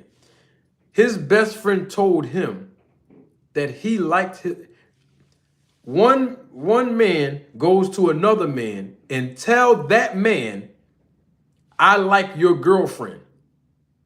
And that man, who's the boyfriend, broke up with the girlfriend, but he's still best friends with his best friend. Hold on for a minute. We gotta, Hold on, Miranda. I'm gonna help you out. Let man Jamarty help you out. All right, so here's the thing. What made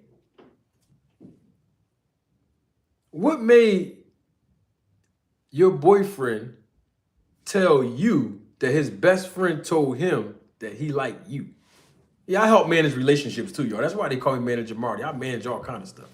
What made your boyfriend tell you that? Like, in other words, what made your boyfriend come to you and say, my best friend told me that he likes you and I don't even want to be with you no more? So that's what I want to know. There's a reason why I'm asking that question. What made him come and tell you that? He could have kept that to himself. But he came and told you that for a reason. Your boyfriend came and told you that his best friend told him that his best friend liked you, his girlfriend.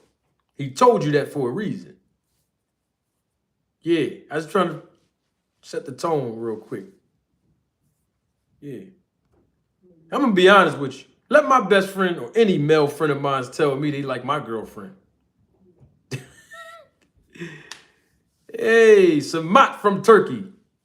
I hope I'm pronouncing your name right. Samet from Turkey, Samet? Oh, man, we welcome you over here, Samet. Salute to everybody from Turkey. Yeah, we love you, Turkey. So shout out to Samet. Yeah, I just want to know, Miranda, how, because I don't want to, I know people looking like, what's this show all about? We could be talking about boxing. Hey, Tim, you know how it is, Tim. You know I help manage all kind of stuff, Timmy. Man, I wish my homie would tell me he liked my chick. You like my lady? And you supposed to be my homie? Yeah, certain rules, man. It's certain rules. I don't want to advocate for violence and stuff like that. We don't do that on this channel. I'm just saying you can't get away with, disrespecting the man, telling him that you like his wife or like his girlfriend, and that don't make sense. That's crazy. Because it became obvious and his best friend admitted that he liked me and he said he wanted a break from our relationship. So he's suspicious I'm cheating on him because he's very touchy with me. Oh, Miranda, we need answers. I gotta take my glasses off, Miranda. We need answers. What do you mean by that, Miranda? You mean to tell me, hold on, Miranda, I gotta ask you a question, sweetheart. I have to ask you a question now.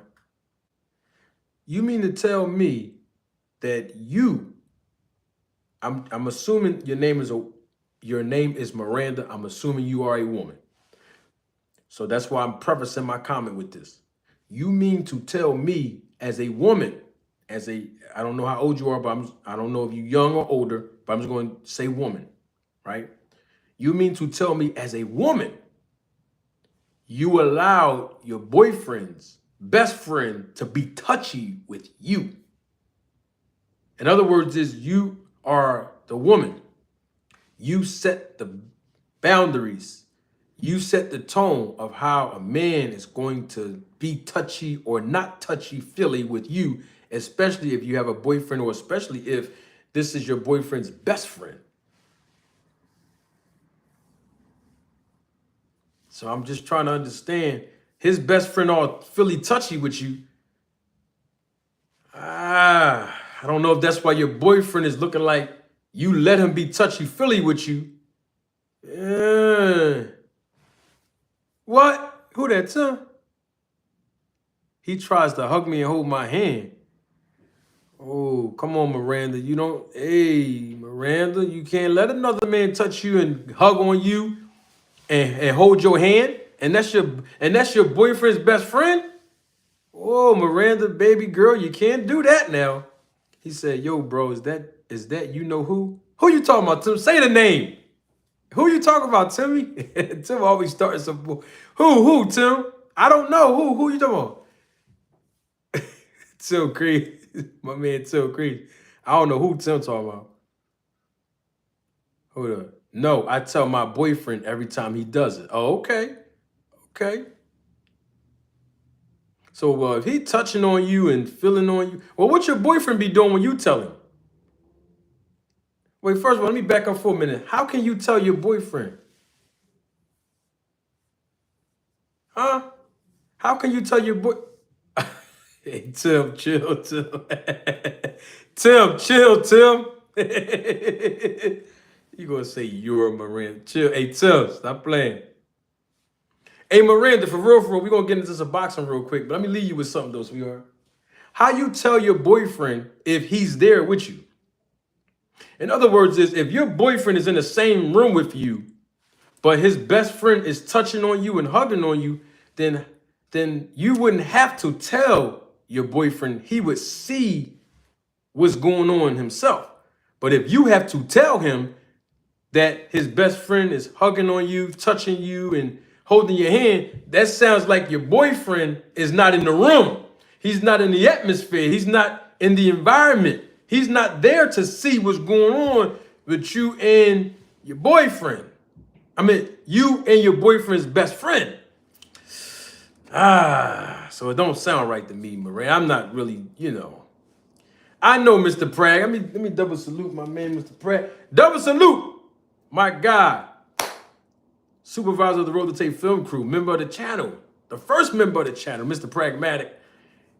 Man, it's a lot of trolls in here, but I got to entertain everybody. I got to entertain my people. Because I already know what the moderator is about to do. I already know what's about to happen. I already know exactly what's about to happen. So I figured, hey, let me just get something out. Get a little entertainment. Because I already know what's about to happen. I already know what the moderators is going to do. I already know that. Yeah, you can't be telling your boyfriend that his best friend touching you. He should be right there with you. Sound like you be in the room with, you sound like you be in the same room with your boyfriend best friend, and he don't be there. I don't know. Hey, Tim, what my man Tim at tomorrow? You're Miranda. Hey, Tim, what my man Tim at? I want to say you're Miranda. That's not her, Tim. Chill out, man. You know that's not her. I haven't even seen her in years, Tim. You want to bring her up? I haven't seen her in. No, actually, no. I actually did see her a few months ago. But it was like, shoom, it was a quick high. Shoom. It wasn't even, you know what I'm saying? Hey, probably, but you know what, Tim? We can't put nothing past nobody. It probably is. I don't know. We can't put nothing past nobody. You know what I'm talking about?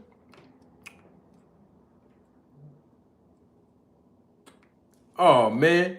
All the way from Louisville, Kentucky. Thank you so much. Appreciate your viewership and appreciate you loving the channel. Yo, Band Up, your Wi-Fi working now? Band Up got a new phone. I guess he wanted everybody to know, so I'm going to tell everybody he got a new phone. You know what I mean? He got the new phone. His Wi-Fi is never going to act up again. We're going to do another live, not tonight, of course, but another live, but we're gonna go on StreamYard because I haven't had a panel in a while.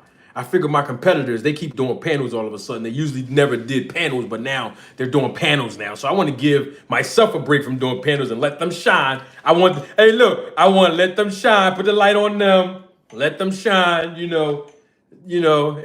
Best way they can compete against the truth over here. So go ahead and shine. Then I'm gonna come back and I'm gonna, he upgraded 2 cents. Then I'm gonna do a panel again. Let everybody come on and rock out like we do. You know how we do.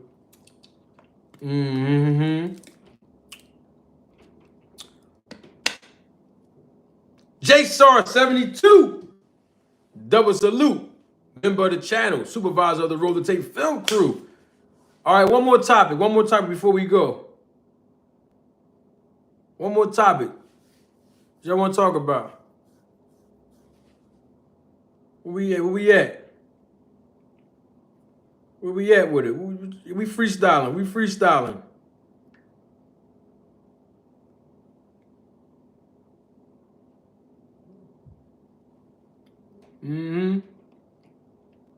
Marty, will your mans be there? Say his name. We drop names on this channel. Who you talking about, Bend Up? Who you talking about? Say his name. Because if you talking about who I think you is, I'm gonna call him on the phone right now. I'm gonna tell him what you said, bro. You better stop. Too much you want to smoke with that guy. Oh, he gonna say his name in the chat. All right, I'm gonna have to call him now. I'm about to call his phone right now. Well, I'm about to hit his jack and tell him what you said. That way you can go on his channel and y'all can set something up. That's what I say. I say get at him when you see him, bro.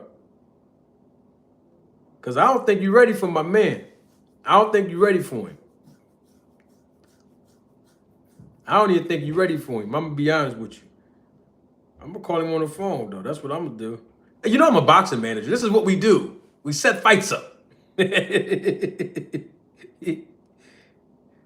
me call him on the phone, man.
Hey, Band Up. I didn't want to start no trouble, but I told you keep bringing that brother's name up.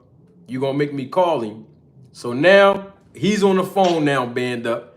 Band Up, you asked for him. We not going to do no debate and all that tonight. I'm going to let y'all set it up so y'all can, do it on Detail. But I got Detail Boxing right here, Band Up. He has a message for you. Detail, this man been in the chat all night calling you out, saying he want to smoke, and all Kai had to call you, brother. What you got on him, man? He right there listening in, man. He in the chat, man. I mean, Band Up is easy work, man. I mean, I'm not worried about no Band Up. Band Up going way back, so far back. He coming back with stuff and think that he got something, man. Been cooked so many times, and I think he's probably still mad when I had told him the truth about what he said, and I think he been in his feelings ever since. So, what I'm saying? If he got some kind of got some information on me, tell them to bring it, because I'm sure I can explain anything that I say. If anybody got a misunderstanding, I'm sure it's going to be him, because I know what I said. So, I know how Crawford fans are. They'll take somebody's words and twist it and think that you said this and that and that. So I'm not worried about Band Up, man. Whenever he want that smoke or whatever, we can get that smoke. But I'm sure at the end of the day, he gonna understand who I am. D-Town boxer, straight from the Dallas, Texas area. Hey! All right, D, I'm gonna hit you up later, bro. All right. Now, I'm not no instigator. But Band Up, you gonna let him do you like that, bro? You know what? It sounds like you want to do it here, Band Up. Let's set it up. Let Manager Marty get down with it and set it up. Band Up, you heard what D-Town Boxing done said. I told you I was gonna call him on the phone. Don't say it was anybody that's hating. Don't say it wasn't him. Don't try to say, oh, it wasn't D-Town. That was really him. And he in the chat. And he just came in the chat and said, easy work. You see what I'm saying? We here now. We here now.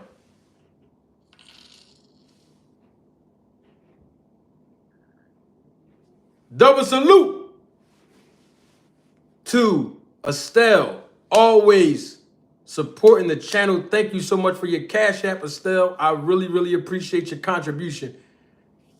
Thank you. Peace and blessings to you. Yeah. Who else? Somebody just came in. My man Mike Dangerfield here. That's what's up. He got, somebody said you got blue blood coaching you, Band Up. I will hope you wouldn't. Better not have him coaching you. Yeah. Oh, my man Toon here? Salute to my guy Toon. D-Town Boxing just checked in. Salute D-Town Boxing as the viewership is increasing exponentially. I was trying to get off the show because it's Friday. I know y'all got things to do for the weekend. You know what I mean? I got a couple things to do. Hey, Toon, I don't know what's going on, man. I was just chilling, freestyling, letting people bring up any topic they want to talk about. And then Band Up came in. He talking about he want to smoke with D-Town, boxing. You know what I mean? It's just, I don't know what's going on. Oh, no, that was it. Yeah, it was two people talking, Toon, because I called D-Town Boxing on the phone. That was D-Town. D-Town Boxing. That's how you heard me talking. Then I let D-Town talk on the phone. That's probably what you heard.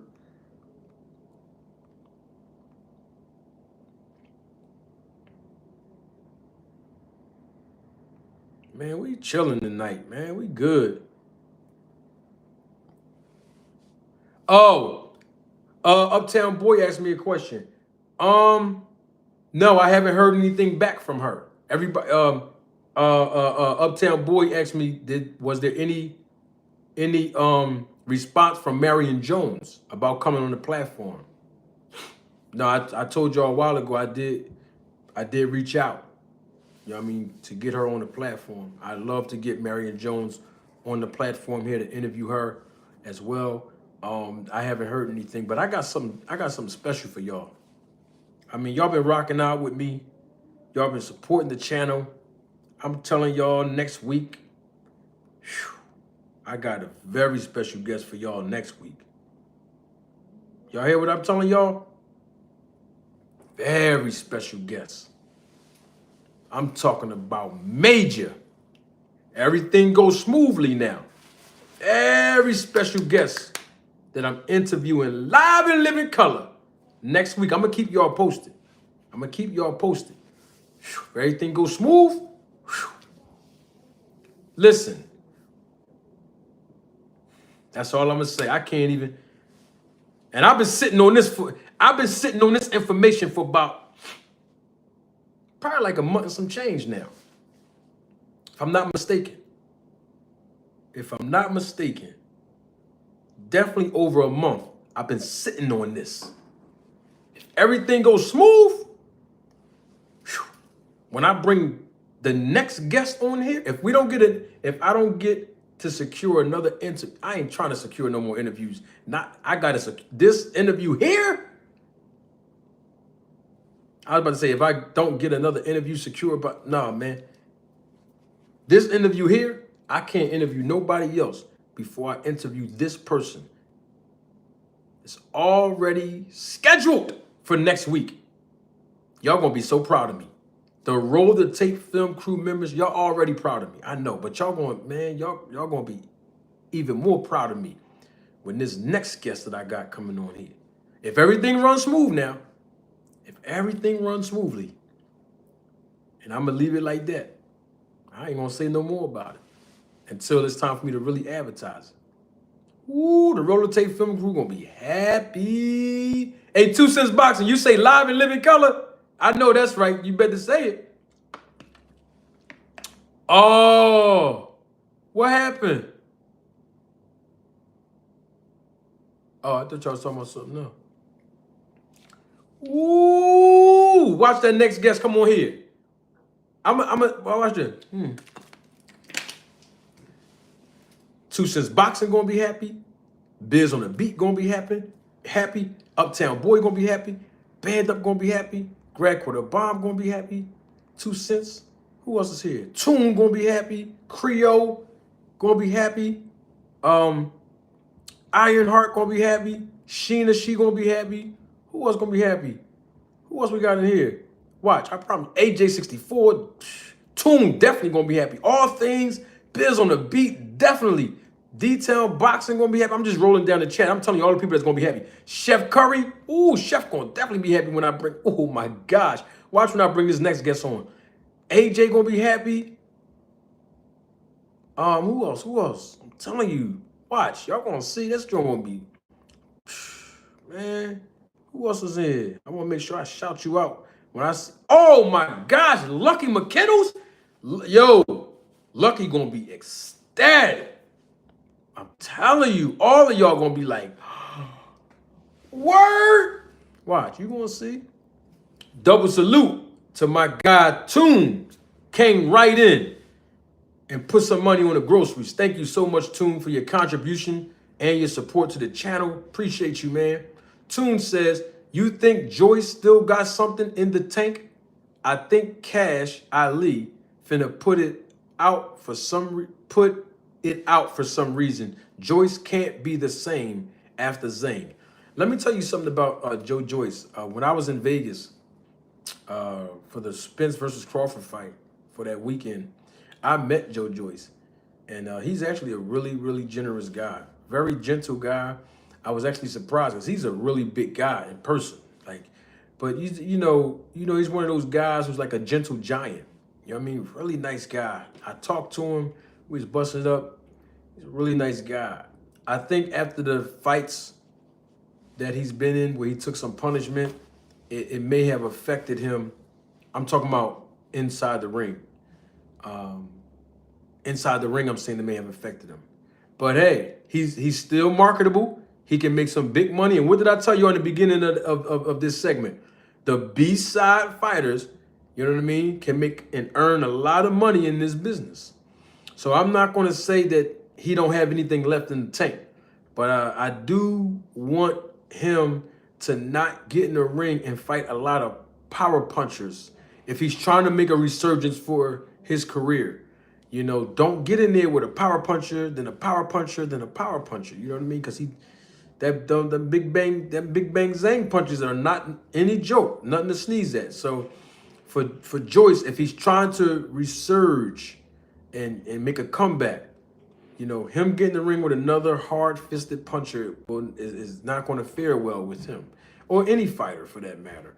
You know what I mean? You got to build your confidence back up, you know. And I'm not saying go in there and fight someone who's 2 weight classes below you, but at the same time, if he might still got a little left. This that last fight I saw him in, you know, I saw some things that, you know, I wasn't pleased with his reflexes and different things. So he might still have a little left in the tank. But yeah, Big Bang Zang is no joke. Big Bang ain't nothing to play with. You know, Big Bang, you know, but at the same time, it's like, look, when you get in there,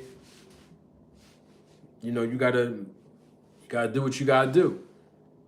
So, man, y'all all gonna be happy with this next one. I'm not even gonna hold you. What else we got in here? Hold on.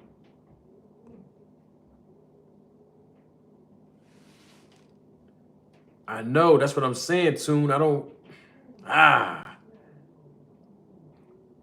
Ah. I don't want him in there with another power puncher, man. But he definitely don't have no defense. He just sit there and watch the punch come and can't do nothing about it. And some of that too is being gun shy. When a fighter gets beat up and beat down in the ring, they get gun shy after a while, where they know that if they throw one punch will come back to them. And that might be the punch, because psychologically they've been through some trauma. And sometimes when trauma um, allow you to revisit the crime scene, you either freeze, they call it flight, fight, or freeze. That's what trauma have us doing as humans. You know, either you freeze up when you encounter trauma, after experiencing it for the first and second time, you stand there and fight with the trauma, or you just run from it. You know, so we'll see. Yeah, we'll see. Bam. All you gotta do is ask. Ironheart got it, Greg. I thought he already had one as a member of the channel. I was slipping. What's next for Shakur? I told you, band up.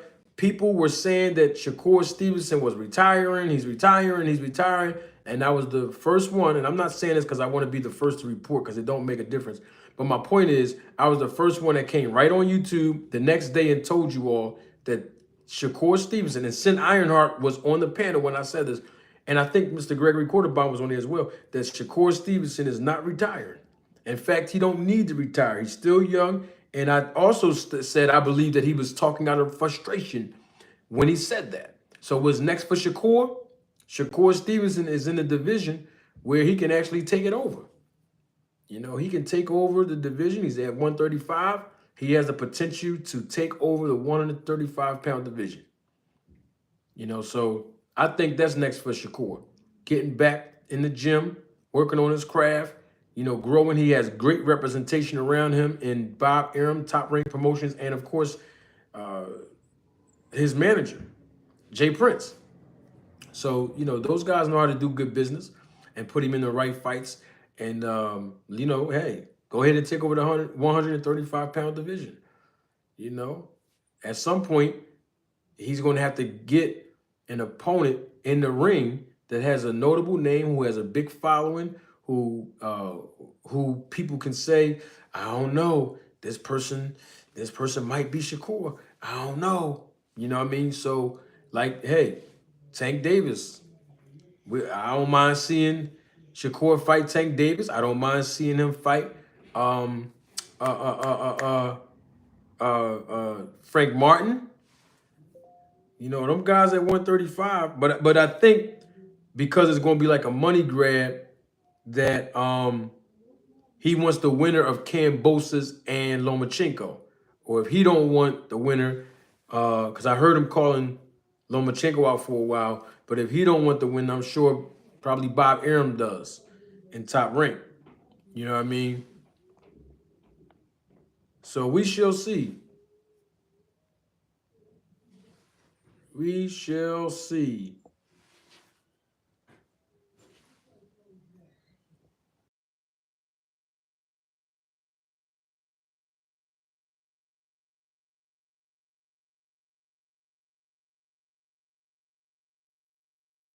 I'm not sure if he got something lined up yet, Mr. Greg. Lifeline Music was good. What? Miranda, I gave you advice, sweetheart. People think you trolling, Miranda. They think you trolling right now, Miranda. I don't know if you for real or not. But the people telling me that you trolling, that you playing. They said you playing, Miranda. That's what they saying. They saying they ain't even your real name. You trolling. Man, they saying all kind of stuff.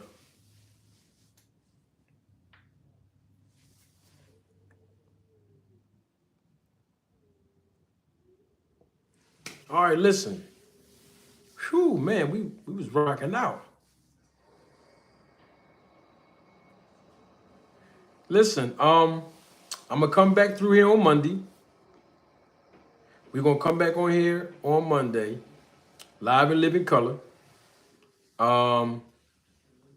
Whoa, hey Greg, what's going? Hey, what's going? Mr. Greg. I don't know if that's true or not, Mr. Greg, but I'm in the middle of trying to. And Mr. Greg.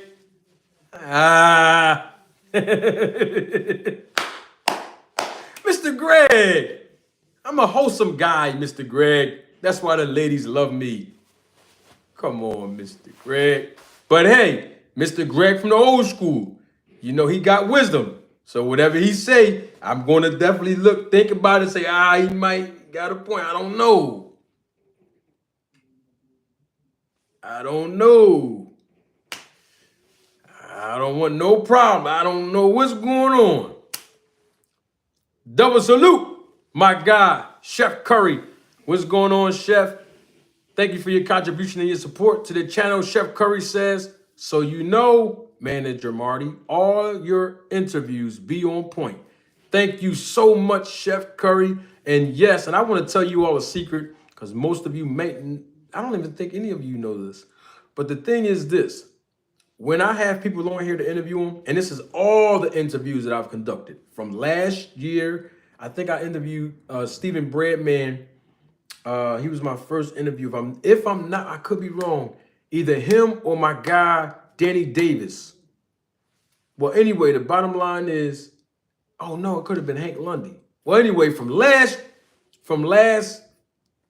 February of 2023 all the way to now, all the interviews that I've conducted, I have not written any of my questions down. And most of the time, I don't know what questions I'm going to ask until we get on here live and I just start asking questions that I know you need to know the answers of. Some of the questions that I ask, sometimes, very rarely that I actually know the answers to the questions. But at the same time, most of the times I don't. And I just be asking questions. I love improvising. If you notice, every show that I do live, I'm improvising. The things that I say, I'm improvising. The things I do. When I do like published videos, I'll be improvising. You know, I might know certain talking points that I want to bring up, but I just be letting it flow. So the interviews are very organic.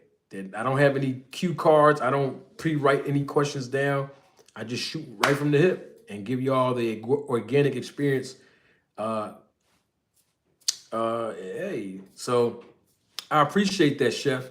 And the next interview you see me in, if everything runs smoothly, it's going to be even better. I'm going to try the best I can to have like this, like one of my top 5 interviews. You know what I'm saying? Because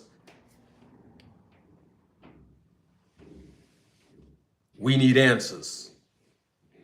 Double salute, my guy, Lifeline Music. He just came right in the building and dropped the super sticker and a thumbs up. Back to you, Lifeline. Appreciate you, man. Man, listen.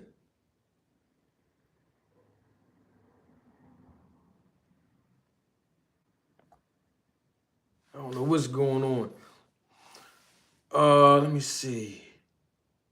Yeah, that's my guy, Chef, man. Yeah, I'll be back on here on Monday. Monday, I'm back on here. We back live and living color again. Somebody fighting soon, right? Just the March 30th card. I thought somebody was fighting before that. I think. All right, well, listen. When we come back, though,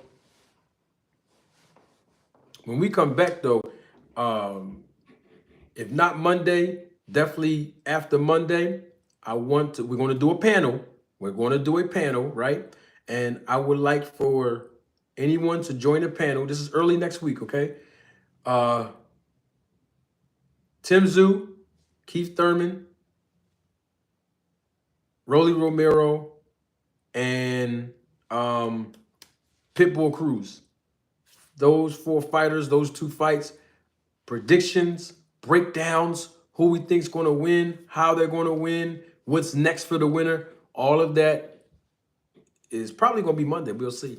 But I would like a panel. So, come on back, come on through. And we're going to definitely speak on that. And I can't wait because that car to be here like this. The time has been flying. We're almost in April, y'all. You know what I mean? So can't wait. Anybody that want to join the panel, and I'm not just saying trolls. I don't know trolls. I'm talking about boxing fans. We're going to have a whole panel discussion on those two fights and our prediction and breakdown early next week.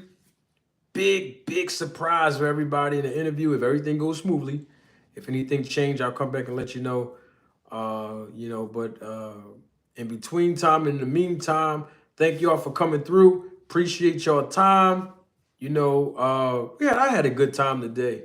Oh, D-Town Boxing and Band Up. I'm gonna let those two guys communicate. Hey, D-Town Boxing don't do live videos, so they might have to do their little discussion. I'm not gonna call it a debate because I don't even know what topics they're debating about, but I'll just call it a discussion. Band Up wanted so bad, and then D-Town Boxing agreed to it. I don't know, but hey, it is what it is.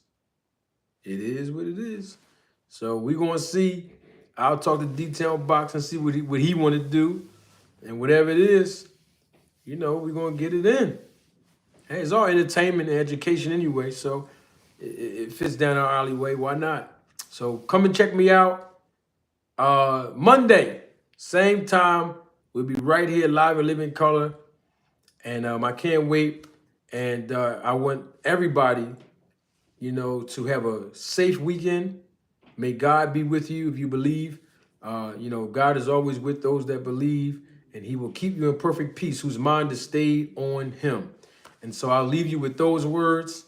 And you know what I'm going to say. Don't take my word for it.